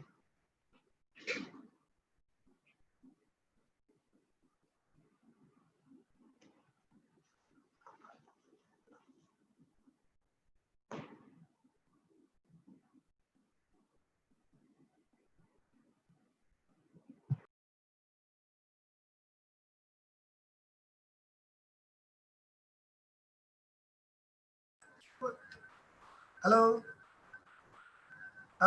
Thank you, Dr. Manish. You have experienced very nicely. Now I request for the third session of this today's webinar, Dr. Dattesh Parulekar. Dr.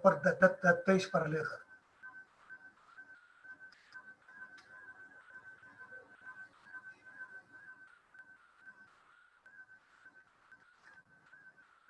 Dr. Dattesh Parulekar. Are you hearing?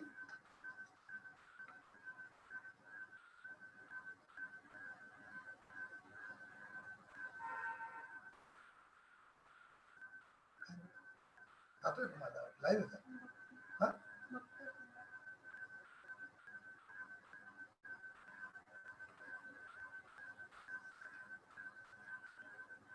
Dr. Dattesh, are you hearing? Dr. Dattesh Parulekar, School of International Relations, Goa University, Goa.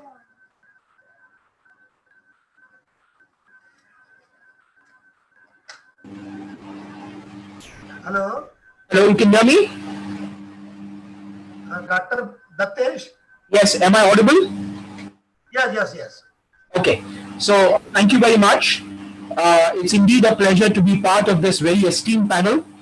Of course, in the presence of distinguished Professor Nalapat and the esteemed Professor Manish.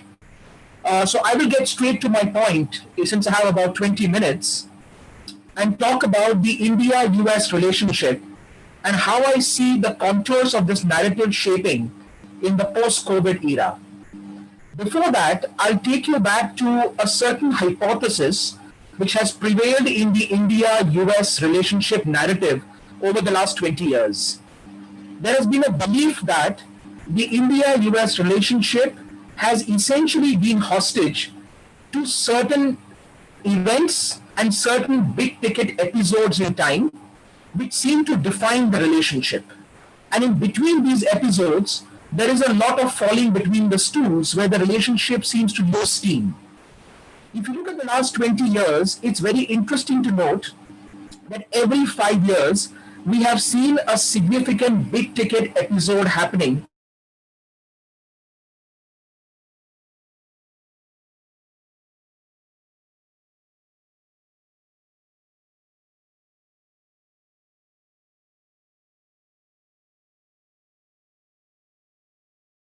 माहिती नाही तो समोरचा तो बोलतोय.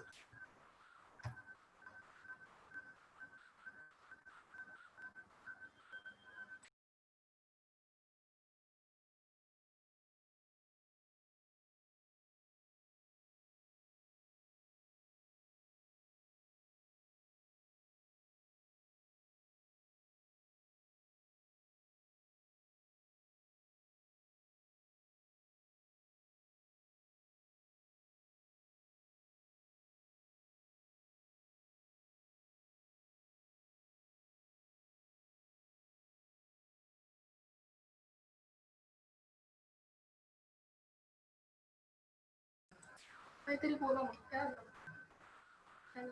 Hello त्याचा नाही आवाज येत. Yeah, you can hear me now? Yes, yes. Yeah, I'm having some problem with the heavy rain in Goa. Okay. Yeah, so I'm sorry. So the point I was trying to make was that in 2000 you had the proclamation of a natural alliance between India and the United States.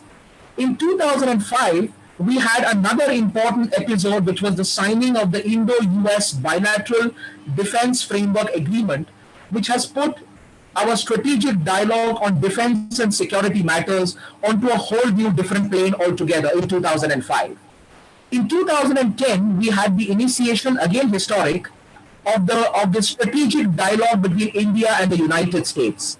And ever since that day, the discussion at the politico-diplomatic level occupy a certain structured framework and format. In 2015, we had another important historic visit of President Obama, when he was not only the Republic Day chief guest, but in the joint statement that followed subsequently, for the first time it was mentioned that India and the United States would jointly collaborate on a joint vision for security and stability in the Indo-Pacific. The word Indo-Pacific was very crucial in the context of our strategic collaboration and the framework of it. And now in 2020, when President Trump came here in February, both sides re-christened these points because each one of them has got a certain instructive impact in the post-COVID era on how the Indo-US relationship possibly is going to evolve. There is no doubt that at the global level, there are three important strategic objectives which every government in recent times has set out for itself, but more so Prime Minister Modi has made that the hobby horse of his foreign policy. The first really is to be able to get India's national economic development up and running. And there is no getting away from it. If India wants to be recognized not only as a middle power, but as a rising superpower, it can only happen on the back of sustained economic growth and development. And that can only happen in the context of a full, comprehensive strategic partnership with the United States. Because there's no other country which can be the fulcrum or the linchpin to India's national aspirations and India's national development plans. And that creates a natural sense of convergence and a natural potential for compact between India and the United States. This is at the bilateral level. The second point for India is to be able as a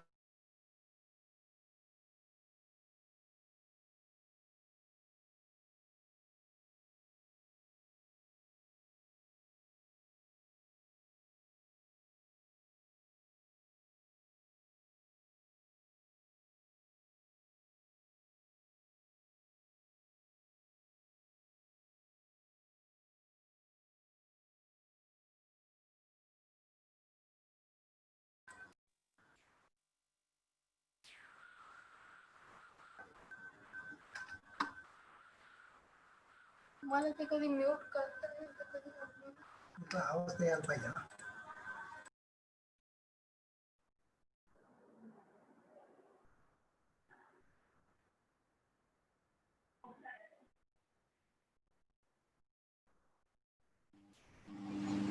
Yeah, I'm sorry, I lost you in the middle. So the point I was making was that in terms of India's spheres of interest, India's spheres of interest is what Professor Nalapat described as the vast Indo-Pacific stretch of our maritime commons. And this particular sphere of influence, if India has to develop the right ability for power projection, and I don't mean power projection in a hegemonic sense, I mean power projection in a beneficent sense, which takes the global community and the regional community together. It obviously needs India to build its capacities across a very wide canvas.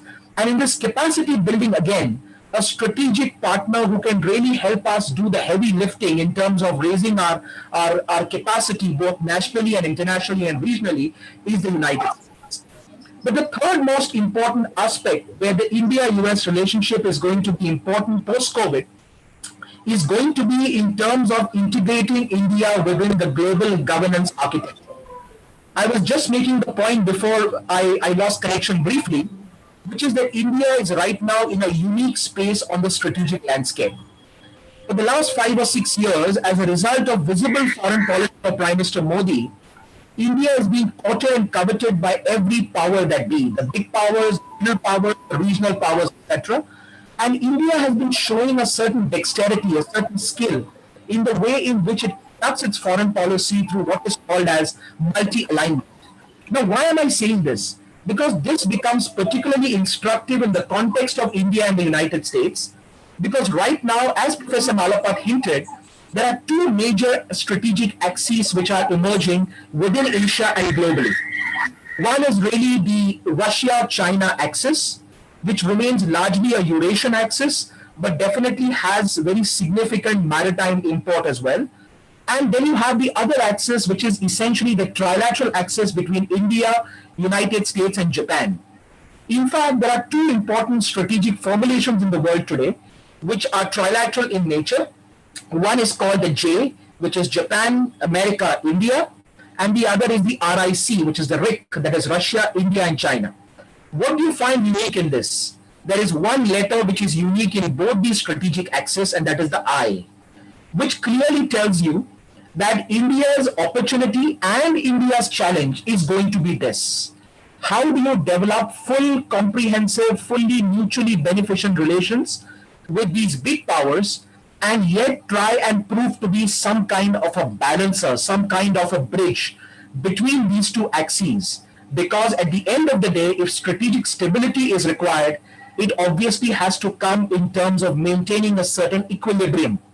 And that equilibrium can only come not through the old Cold War types where you basically had mutually exclusive alliances. That equilibrium can only come through deepening of webs of interdependence. And in this deepening of the webs of interdependence, India brings a few special, unique things to the table. The first, while we are known as an innovative society, our innovation is at an individual level, what we call as the Jugaadi habit of the Indian. Also a society that is often driven by a sense of individual brilliance. However, what we lack is the innovative ecosystem which can help to scale up and to showcase this individual brilliance in terms of innovation. Where America comes in and fits the bill in what can be a perfect partnership post-COVID is going to be in developing the knowledge and the innovation economy and the knowledge and the innovation societal ecosystem forward. Why do I say so? I say so because post-COVID, the focus is less on the kind of national security we talked about and more on the kind of novel ways of securing yourself. When we look at China, we are often amazed and admired by their economic transformation. Lately, we have been admiring their military transformation almost in awe, sometimes even in fear, as to what are their strategic objectives. But the point we should bear in mind with regard to China is that notwithstanding their economic transformation and their military transformation, it is the technological transformation which is giving them real power. It is giving them power not only in terms of hard and soft capacity, it is also giving them power in terms of the ability to disrupt the other, even disruptive capability. Today, defense and security partnership, what is the fulcrum of this partnership? This partnership seems to be geared very clearly to look at the Indo. When the Indian leadership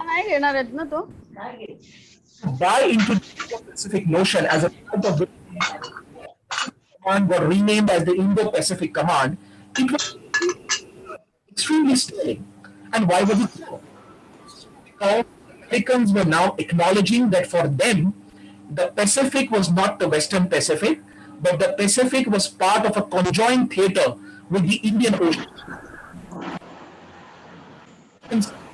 Today, if there is one important trajectory or pattern that is defining everything that's happening in the Indian Ocean as part of the larger Indo-Pacific, it is the buccaneering rise of China. And so, what kind of a rise of China is it in the Indian Ocean? That rise is not in terms of just military footprint. The single biggest factor which is now troubling many countries in the region is the presence of underwater drone capability which China has developed. And this is a significant contribution of China's technological transformation. So what we have to look at in the India-US relationship is to look at how Indian and American innovative capacities can be mated, can be merged, can be intermediated so that that relationship can really acquire its fullest potential. The second is in terms of being able to provide public goods. I would cast your mind back to 2 weeks ago. 2 weeks ago, when President Trump was addressing a certain press conference in the Rose Garden, he was asked a very important question whether you will actually make this particular vaccine. If you develop a vaccine, will you make it public? And why was this question asked? This question was asked to President Trump. This question was subsequently almost in the minds of President Xi Jinping as well, who also had to go out and say at the World Health Association plenary that we will provide the vaccine as a public good. But nobody has asked India or nobody has asked Prime Minister Modi this question. So what does it tell you?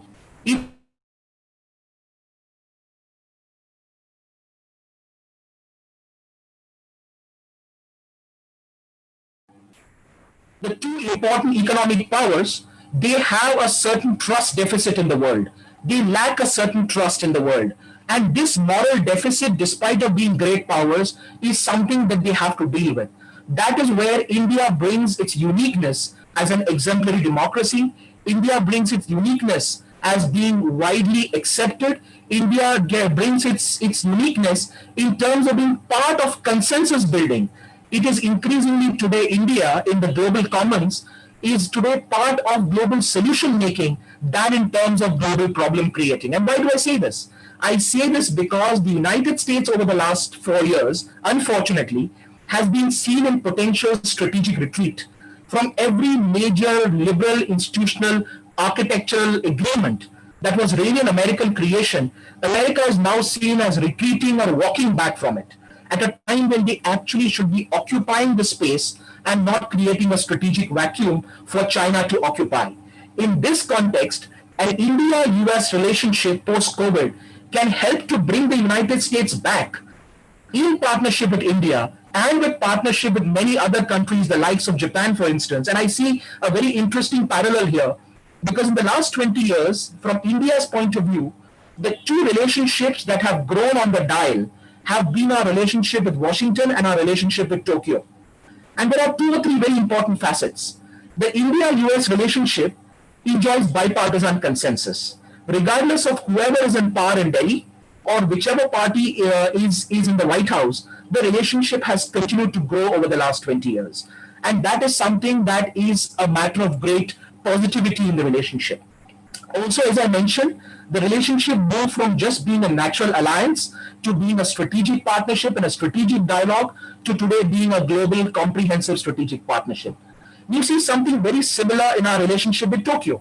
Again, there, Prime Minister Vajpayee was the Prime Minister who set out the annual summits with Prime Minister Yoshihiro Mori, and that has continued now for the last 20 years across different prime ministerial dispensations in India and across different prime ministerial dispensations in Tokyo.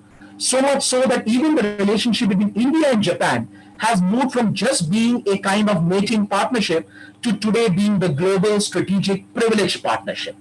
And when you look at this in terms of a trilateral, you understand what is this new axis that is building at a strategic level, which can have huge implications for determining the security, stability, and the equilibrium within the larger Indo-Pacific. I'll make one more important point and stop. Having said all this, there will be a certain fundamental conceptual and operative challenge in the India-US strategic partnership, which will continue to hobble us even in the post-COVID era. Despite the political diplomatic bromance that we have had between Washington and Delhi, there has often been a certain problem that both sides have suffered in what is called as the disconnect of expectations and performance. Both sides have certain expectations from each other, which don't always get fulfilled. And this then makes the other side disappointed. On the Indian side, we have wanted Washington to lean more on Islamabad. We have wanted Washington to actually do more in terms of fighting terrorism. From its own way, Washington feels that we don't support the issue with Pakistan because we are also, till Prime Minister Modi came, our policy had been too much of a flip-flop, and we are also not being very clear-eyed. We have been more misty-eyed in our relationship with Islamabad. On the other hand, the United States wants us to play a more adventurous, if I may use this word in strategic terms, a more aggressive and an adventurous posture to contain the rise of China. And they feel that India doesn't deliver enough. Obviously, we have our own considerations, just like Washington has its own considerations in keeping the relationship with Islamabad going. But in this kind of a disconnect between expectations and performance, somewhere there is also the factor of institutional and bureaucratic resistance to allowing that relationship to find its total potential. And that's why you see, in the last 4 or 5 years, we have signed some most landmark and several agreements between India and the United States. Whether it is LEMOA, which was signed in 2016, whether it is the COMCASA, which got signed, which is the Communication Security and Compatibility Agreement in 2018, or the Industrial Security Annex, which was signed when the second 2+2 dialogue happened in December 2019. While all of these have been signed, their operationalization takes a lot longer because when it comes to the technical working out of the details, invariably the institutional or bureaucratic resistance tends to come in the way because both sides are still trying to understand each other. India's fundamental problem is we want the fullest comprehensive relationship with Washington because it helps us deliver on our 3 objectives that I set out at the very beginning, which is the ability for our national aspirations to be met and our national developmental goals to be accomplished. Second, for us to be able to do effective power projection in what we call as our legitimate spheres of influence and maneuver. And third, in terms of our insertion and incorporation into global governance framework that can happen largely through Washington's goodwill. However, a fundamental challenge we will continue to have to deal with is the strain that this will place on the what we call as the sovereign autonomy of our foreign policy. And that is why we are going to have to be guarded in terms of where exactly we will have to play a role, much beyond where we would want to play a role in various sectors. For example, the Americans are asking us to play a significant role, and they've been doing that for a number of years now in Afghanistan. But we have been holding on to a principled position across different governments that we will neither provide weapons to the Afghan government, nor are we going to be in some kind of an occupationary force in Afghanistan. But short of that, we continue to be a huge developmental partner to Afghanistan, only second to the United States. But the United States seems still to believe that we haven't done enough to pull our weight in Afghanistan. So in between all this, trying to find the right kind of framework, the right model for a mutually beneficial India-US relationship is going to be a challenge even in the post-COVID era. But if we focus on the new paradigms and parameters which are emerging as immutable realities of governance and of bilateral engagement and interchange in a post-COVID era, I think if we can identify those areas and can work to deepen them, when I mean the economic space, I mean the technological space, and I mean the new areas of security which are going to come up, which are not only going to be only about physical security, but also about societal security and sustainable development. I think that can be the landscape and that can be the underpinning to a very strong, enduring and stable India-US strategic partnership, which will not only mean benefits for both protagonists, India and United States, but can also radiate a lot of peace, security and stability across the larger Asia and the larger Indo-Pacific. Thank you very much.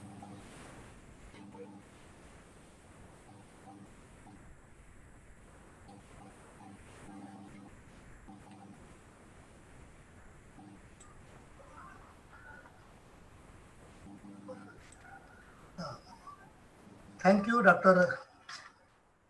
Datesh, for your informative talk between India and US relations to present context.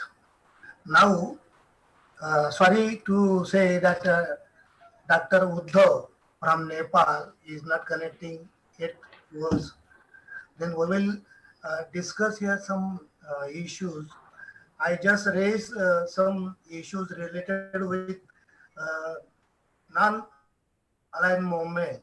What is the role of non-aligned movement in the new Cold War era?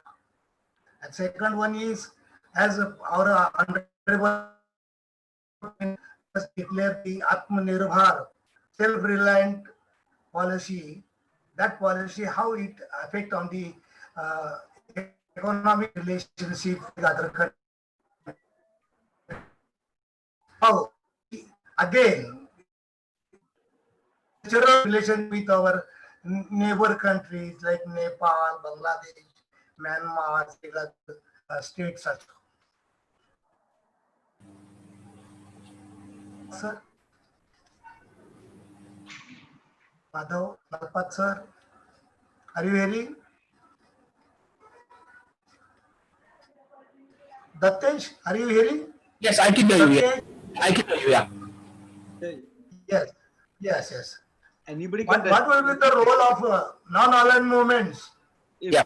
if at all it is there. Whom is this question?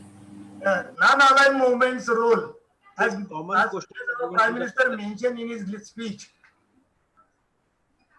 So would you like me to answer that? Yeah. Dr. Nalpal is not connecting. That's why I'm asking you. Okay, okay, thank you. Yeah, so you've raised 2-3 very, very important points. Non-alignment was a certain concept that was relevant in a certain point in time, where the world was obviously operating in terms of mutual exclusivity. You had two power blocks, you had two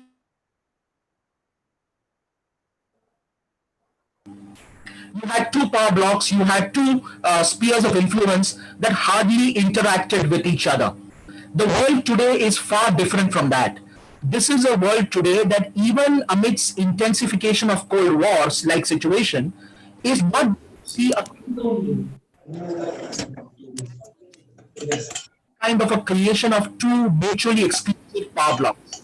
So the non-alignment concept today, as is being envisioned, as was referred to by Prime Minister, is actually a concept of trying to understand that the alignment has not got to be between two sets of sovereign states, but we have to align between the global community being on one side and global threats and global dangers on the other. So I to 9/11, when the attack of 9/11 happened, in many ways the world was divided into what that time Secretary of State Colin Powell very famously said, that the post-Cold War era has now ended. We have now entered a post-Cold War era, thereby declaring that the 1991 to 2001 period was the post-Cold War era, and in many ways the attack of 2001, which was dramatic and unprecedented, had now united the world against terrorism. That also was a kind of non-alignment, if one wanted to see so. A similar non-alignment is now being talked of now, where the idea of India's non-alignment was, we have to forge global consensus, we have to forge global cohesion, we are not to differentiate ourselves between one set of countries and the other. And why did he say this? He said this because there was a lot of apprehension that as countries are trying to find a global vaccine, this mad scramble to get a global vaccine may actually intensify this mutual exclusivity. There was concern that either the United States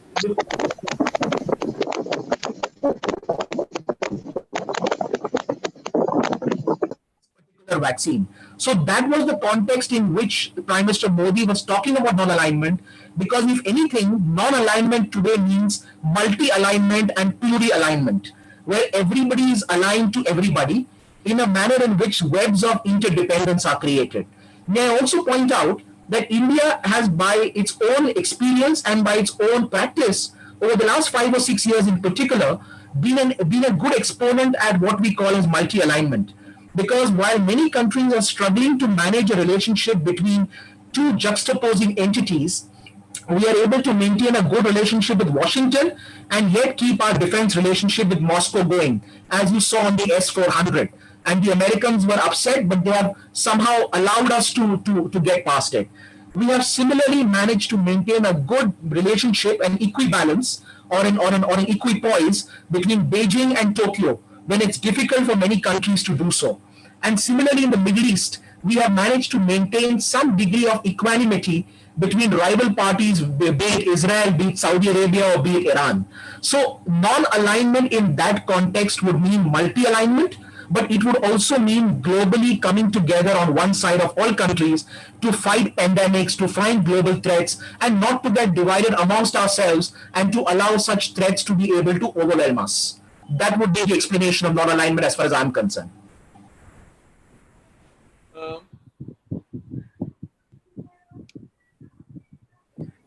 Yeah.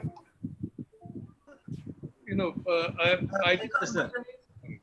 Professor Nalpat, sir. Yeah. You know, Professor Nalpat also give an idea. Yeah. I simply want to make a point that I admire the idealism of Datesh, talking about Moscow and Washington. But I simply want to point out that today the closest defense partner of China is Moscow. It's not the Soviet Union, it's the Russian Federation. So you have the Sino-Russian alliance. Now, for example, S-400. I was very keen, frankly. Nashik, you got a Su-30 factory. And that Su-30 factory is likely to close down because that production line is being ended. I was hoping to ensure that F-16s and F-35s will get produced there. And F-35s, Turkey has been producing F-16s. They are a very strong aerospace sector, in many ways better than ours.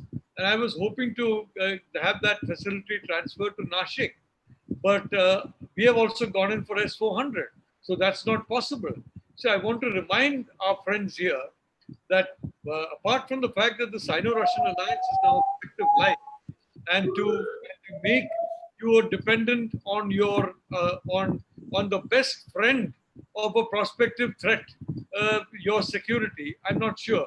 But I would like to say that the S-400 is basically a surveillance system. It's a 24/7 surveillance system which tracks every flying object. And then once it is installed, it becomes a Russian surveillance system tracking every flying object on the Indian skies and near the Indian skies. So any prospect of a high-tech relationship with the United States is over for Turkey because of S-400, and it will soon be over for India. The greatest gift that Xi Jinping can get from Putin is to ensure that there is no question of a close strategic relationship with the United States. And once S-400 is installed and running, that becomes a reality. He has nothing to worry about. So I want to say, unfortunately, we are in a world of choices. You can have a situation in which you don't make a choice, you're friendly with everybody, but then you will find nobody trusts you with a deep relationship. I mean, you have to be very clear about the today's world order, realistically. Realistically, Russia and China are joined at the hip. In matters of security, they share information and intel on a very wide basis. I don't know who can give a guarantee that intel on which they collect from India will not be shared with China. I would like to know how reliable such a guarantee would be, frankly. So I simply want to say that I respectfully disagree with this, with this point that you can have, all alignment on certain issues. But on matters of defense and security, I'm afraid all alignment may be a recipe for disaster because we need intel. And I would like to see India, 5 eyes become 6 eyes, with the 6th eye becoming India. And that's a huge trove of intelligence information. And we need to set up tracking facilities in the Indian Ocean and elsewhere. We need to do that. We can't do all of that alone. We need to do that with the United States. And I can tell you, once you install S-400 system, you have closed the door to security cooperation with the United States on an advanced level. They're saying the same thing about 5G and Huawei. I don't want to give a definitive answer to that. but their point is that if you bring in 5G, now what is important? I just want to have 1 more minute, please, Dr. Devras, please forgive me. The important field of battle between China and the US today is all artificial intelligence. Artificial intelligence is based on metadata. China is a huge treasure of metadata, and they have used that to bring their AI skills almost to the level of the United States, if not equal. They want Indian metadata. It's not accidental that most of India's unicorns are now have got massive Chinese investment, or that almost many of these unicorns have now gone to Singapore or other locations and are no longer headquartered in India. They're effectively Singaporean companies or other kind of companies. They're not Indian companies anymore legally. So the point is metadata, whether it is through this WhatsApp, or I'm sorry, any startup, any kind of thing, metadata is being is flowing to the United States and to China. Through Aadhaar, a lot of metadata is flown out of the country. Through various apps, a lot of metadata is flowing out of the country, mainly to the US and China. And what 5G can do, it can again act as a very big source of metadata. So it's very important for China that India be online on that. And maybe it is good for us. I don't know. I haven't made up my mind about 5G the way I have about S400. S400, in my view, is not a good deal because it forecloses the opportunity of Lockheed, McDonnell Douglas, Raytheon, and all these companies coming and setting up base in India. First in Nashik, and we cannot afford Nashik to become a ghost town. Some new important line of production has to come into Nashik. And believe me, the Americans left Turkey because of S400. They're not going to come to India, I can assure you, if we get the S400. And we need those platforms. I repeat, for a long time, I was opposed, even in the 1990s, when P.V. Narasimha Rao was talking in terms of moving closer. I was pointing out it's not possible because Pakistan and the US are basically, joined at the hip. Today, Russia and China are joined at the hip, and China and Pakistan are joined at the hip. So through China, Russia has joined at the hip as well. So I humbly want to say that we have to examine the long-term implications of our security challenges and what countries say in public and politely. I think what they say privately, including the United States to India, has been very different from the public message. And I would like to say, I would like to see India emerge as a major weapons platform, initially by getting weapon systems from our security allies, and later by developing it ourselves. From the time of Hu Jintao, China today, about 85% of crucial defense equipment in China is now made in China. Whereas during that time, about 15 years ago, about 85% was imported, like in India. We need a program of going in and making this kind of thing. And I would like to say, I'm sorry, but choices have to be made, because if you make a particular choice, some other choice is completely blocked to you. Okay, sorry. So we have second question coming to Professor Manish. I'm just asking one question to Nalpat sir again. As our government has adopted now the Atmanirbhar Andolan, how it affects on the trade relationship with China?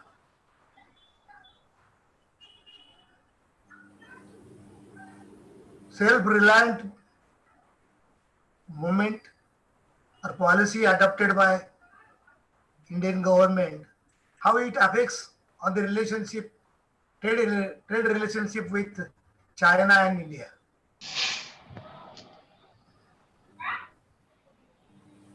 Tattesh to respond on Atmanirbhar Bharat. Okay. I was just wondering who the question was to. Yes. Again, this question is a complex one for the simple reason. When the Prime Minister spoke of the concept of Atmanirbhar, quite clearly from his strategic vantage point, it means something different from how it has been popularly understood. There is no going back to a Swadeshi concept where you essentially become an insular or a hidebound country, because that is not the way in which India is going to emerge in the 21st century. If India truly has to emerge as a global economic power on the basis of a strong indigenous industrial manufacturing and technological underpinning, it has to be a combination of self-reliance with multi-alignment when it comes to economic engagement. If but in total, as Professor Lalapat rightly said, we would have to ask the unicorns to exit. We would effectively have to ask all of them to exit. And do you have any alternative players right now who are best? So it would mean the collapse of your economic edifice, particularly technological edifice of now. So the Atmanirbharta concept really is to be able to define what are the sectors that are critical to India in the 20th strengths that India has in those sectors, and then to be able to, as Professor Nalapat said, to take some very hard decisions on what kind of strategic partners you would like to identify in the global space. There will be certain areas where, despite having to make these strong choices, you will, for example, have to make certain nuanced choices, because a relationship with the United States is extremely important in the area of defense, in the area of industrial manufacturing. We also recognize that one of the biggest bottlenecks for India is infrastructural development. And we need to scale up our infrastructure in dramatic ways if we have to achieve any of the economic growth that probably parallel what China did.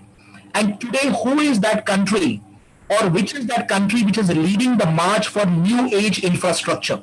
It is in terms of physical infrastructure, or even in terms of social infrastructure or soft infrastructure. It obviously is China. So this choice we're going to have to make between strengthening our own individual capacities by going along with countries with whom we have a comfort level, with whom we have a certain convergence and confidence, but we can't shut the door to Chinese investment.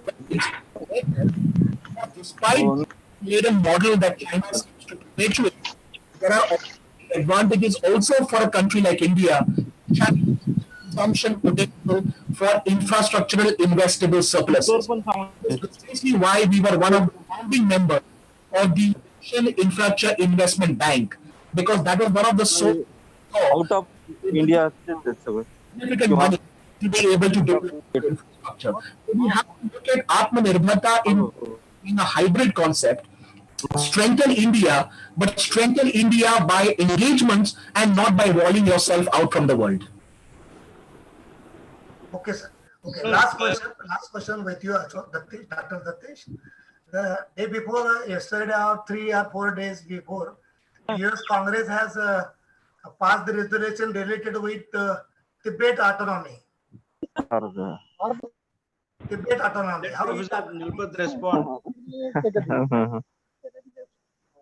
Let Professor Nalpat respond on Atmanirbhar. Yeah. So please respond to that. Yeah, thank you, Dr. Devas. Thank you, sir. I have to say that, regarding, for example, what we have done this thing on China, that we have looked at China through a special track.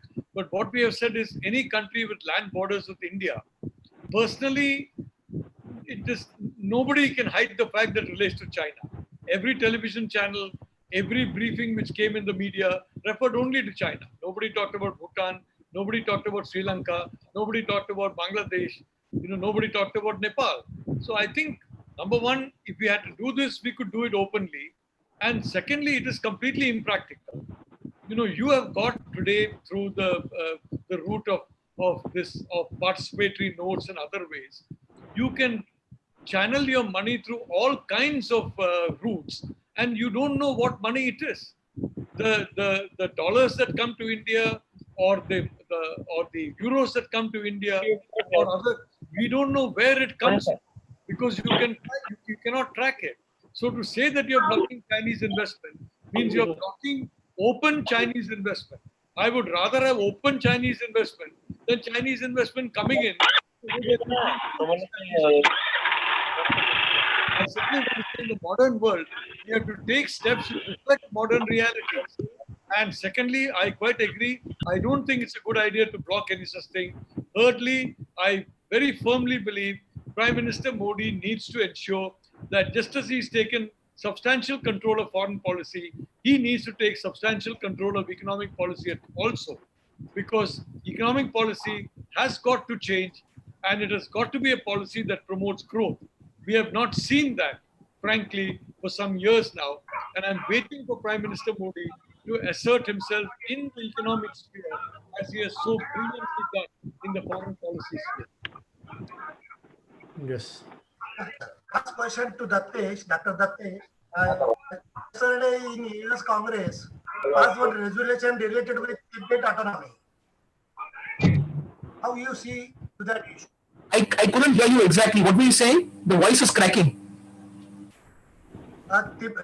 In US Congress, have one resolution related with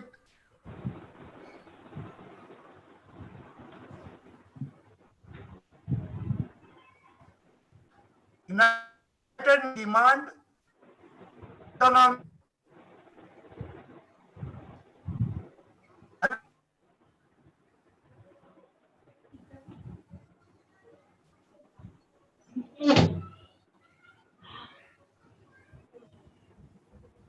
Finally. Dr. Dattesh. Professor Dattesh is there. So please repeat the question. Right. Hello. Devre sir, again repeat the question. Professor Dattesh has not heard the question. Dr. Dattesh has not heard the question of Devre sir. Please repeat the question.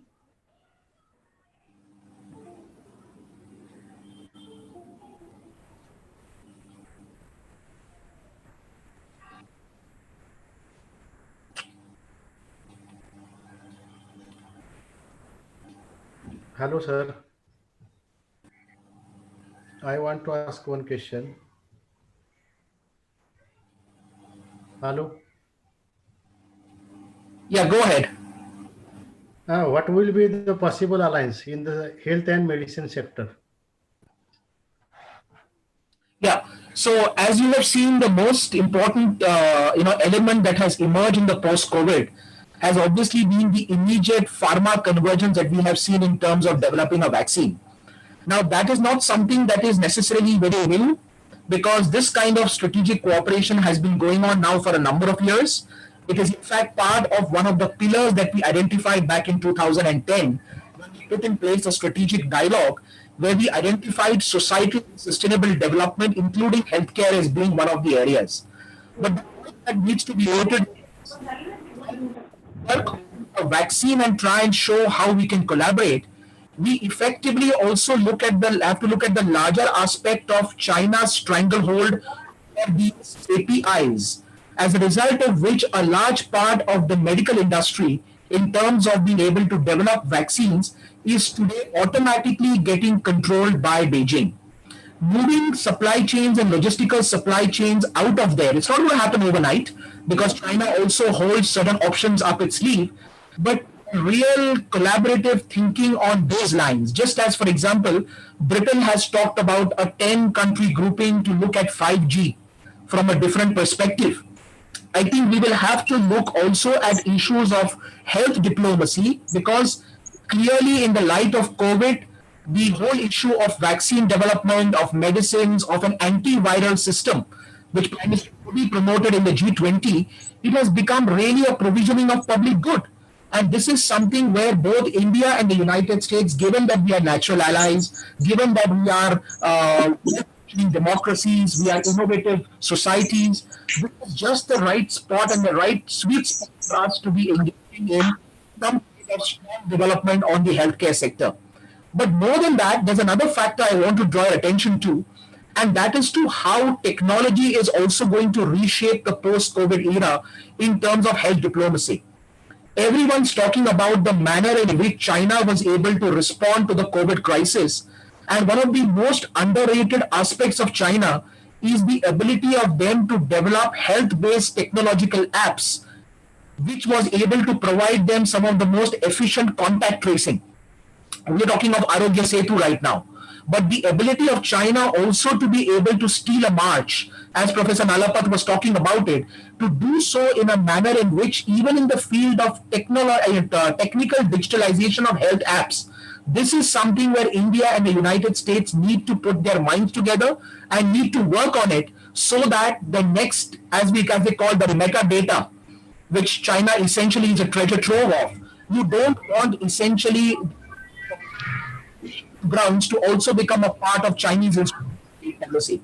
So if that's the case, then India and the United States need to work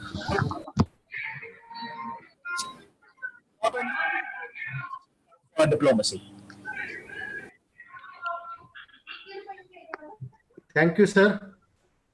One question, sir.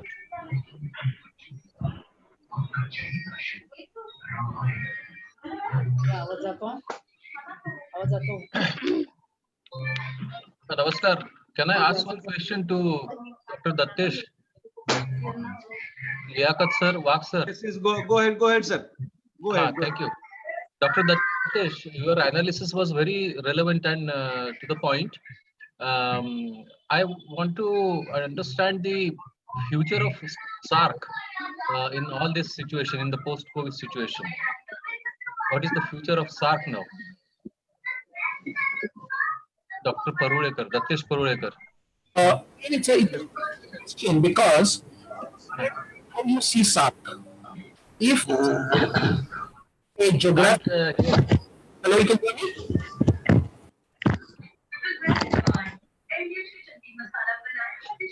Parulekar is not audible.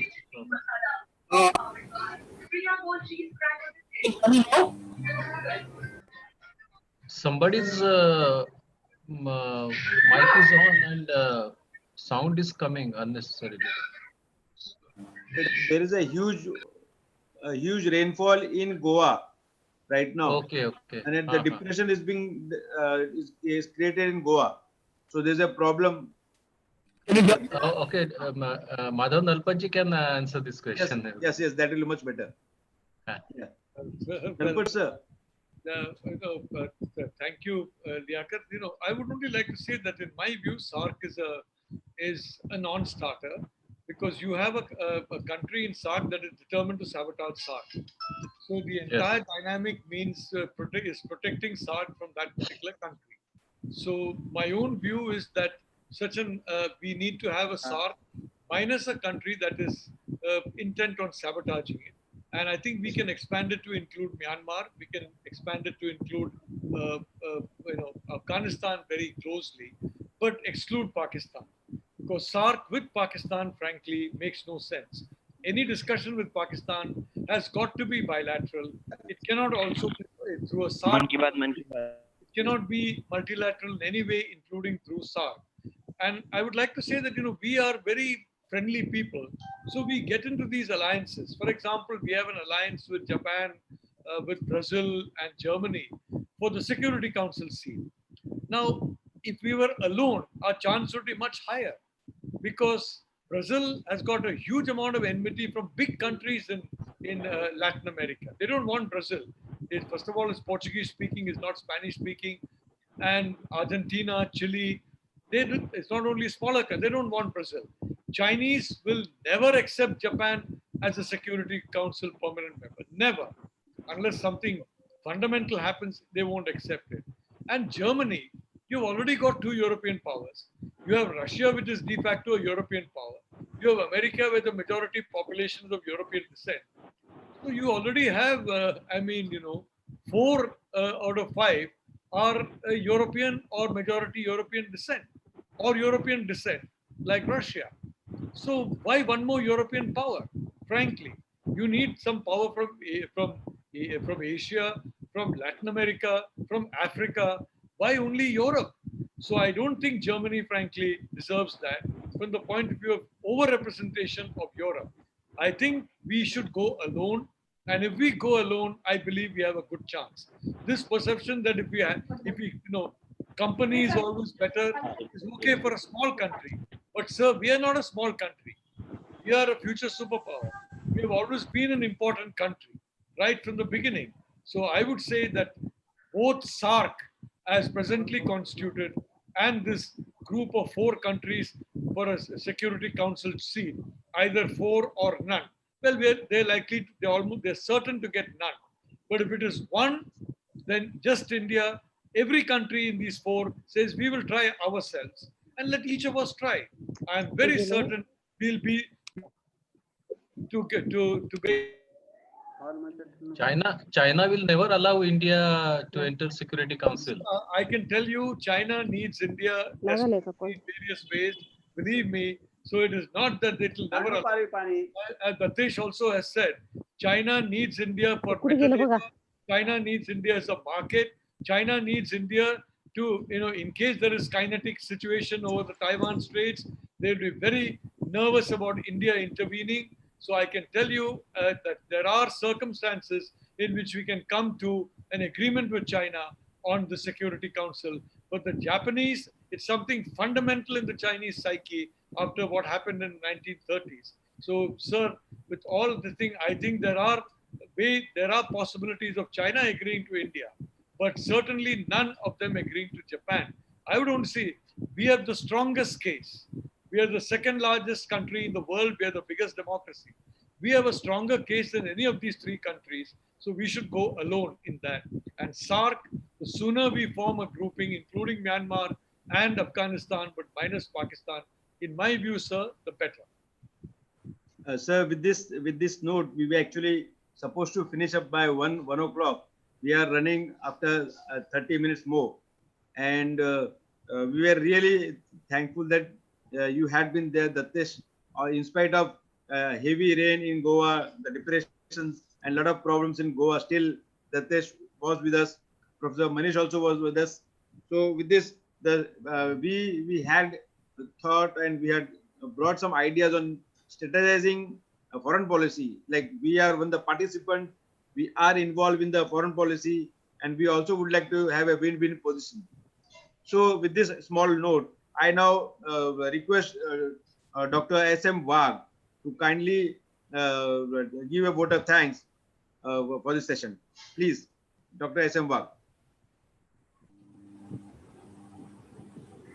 Sir, I ask one question.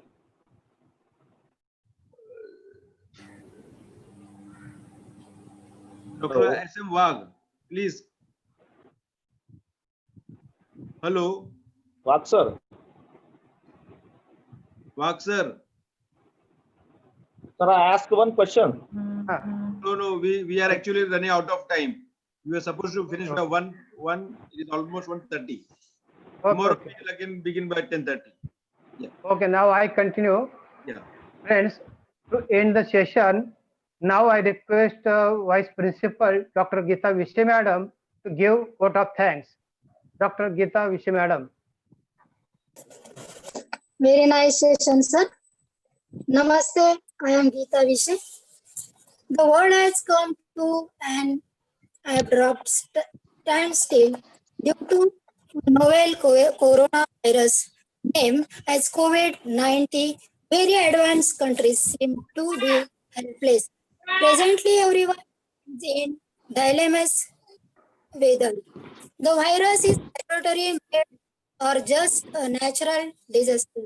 But one thing is sure, that the entire world has begun to suffer now with an abnormal problem of different sort. As the lockdown keeps prolonging in many parts of the world, including our country, and the fact that an effective vaccine is yet to be launched, the question has long been haunting everyone's mind as to what would happen next, how things would be handled on different level, whether it's the question of further spread of virus after the lockdown, financial, political, and socio-economic fraud equally are of major concern. The big question that confronts us today is corona does not kill us. Other adverse condition will kill us.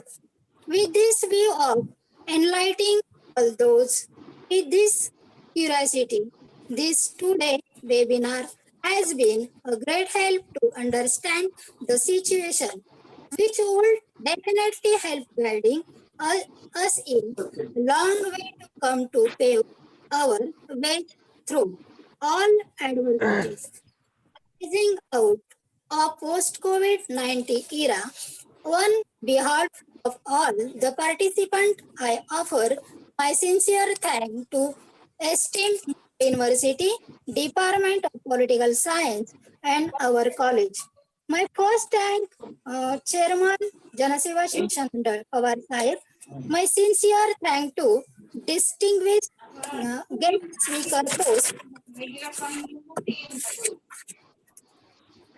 host Madhav Nalpat sir, Professor Manish sir, Professor Datesh Parolekar sir, Professor P.D. Devre sir, our proactive team consulting Principal S.M. Patil sir, Dr. Wagh sir, Professor Sonone sir, Professor Liaquat Khan sir, other team who took lead in arranging the webinar, and last but not the least, all the highly enlightened participants with great curiosity in their individual mind who spare their invaluable time for this webinar. Thank you all once again. With this we conclude today highly educative webinar. Thank you. Jai Hind, Jai Bharat. Thank you, madam. Thank you. Thank you, sir. Thank you, madam. Nice presentations. Thank you, everybody. All the speakers. Thank you, madam. Tomorrow again by And sir, 10:45. We request everybody to be there. Friends, hello friends. Tomorrow's session will be start at 11 a.m. We will send webinar link tomorrow sharp 10:45 a.m. However, we are expecting everyone's participation. Then with this, I declare that today's session is over. Thank you all for your valuable time. See you tomorrow. Thank you. Thank you. Thank you. Great privilege. Thank you. Namaskar. Thank you, sir. Thank you. Sir, thank you. Wagh sir mute करू का? Yes, yes, yes.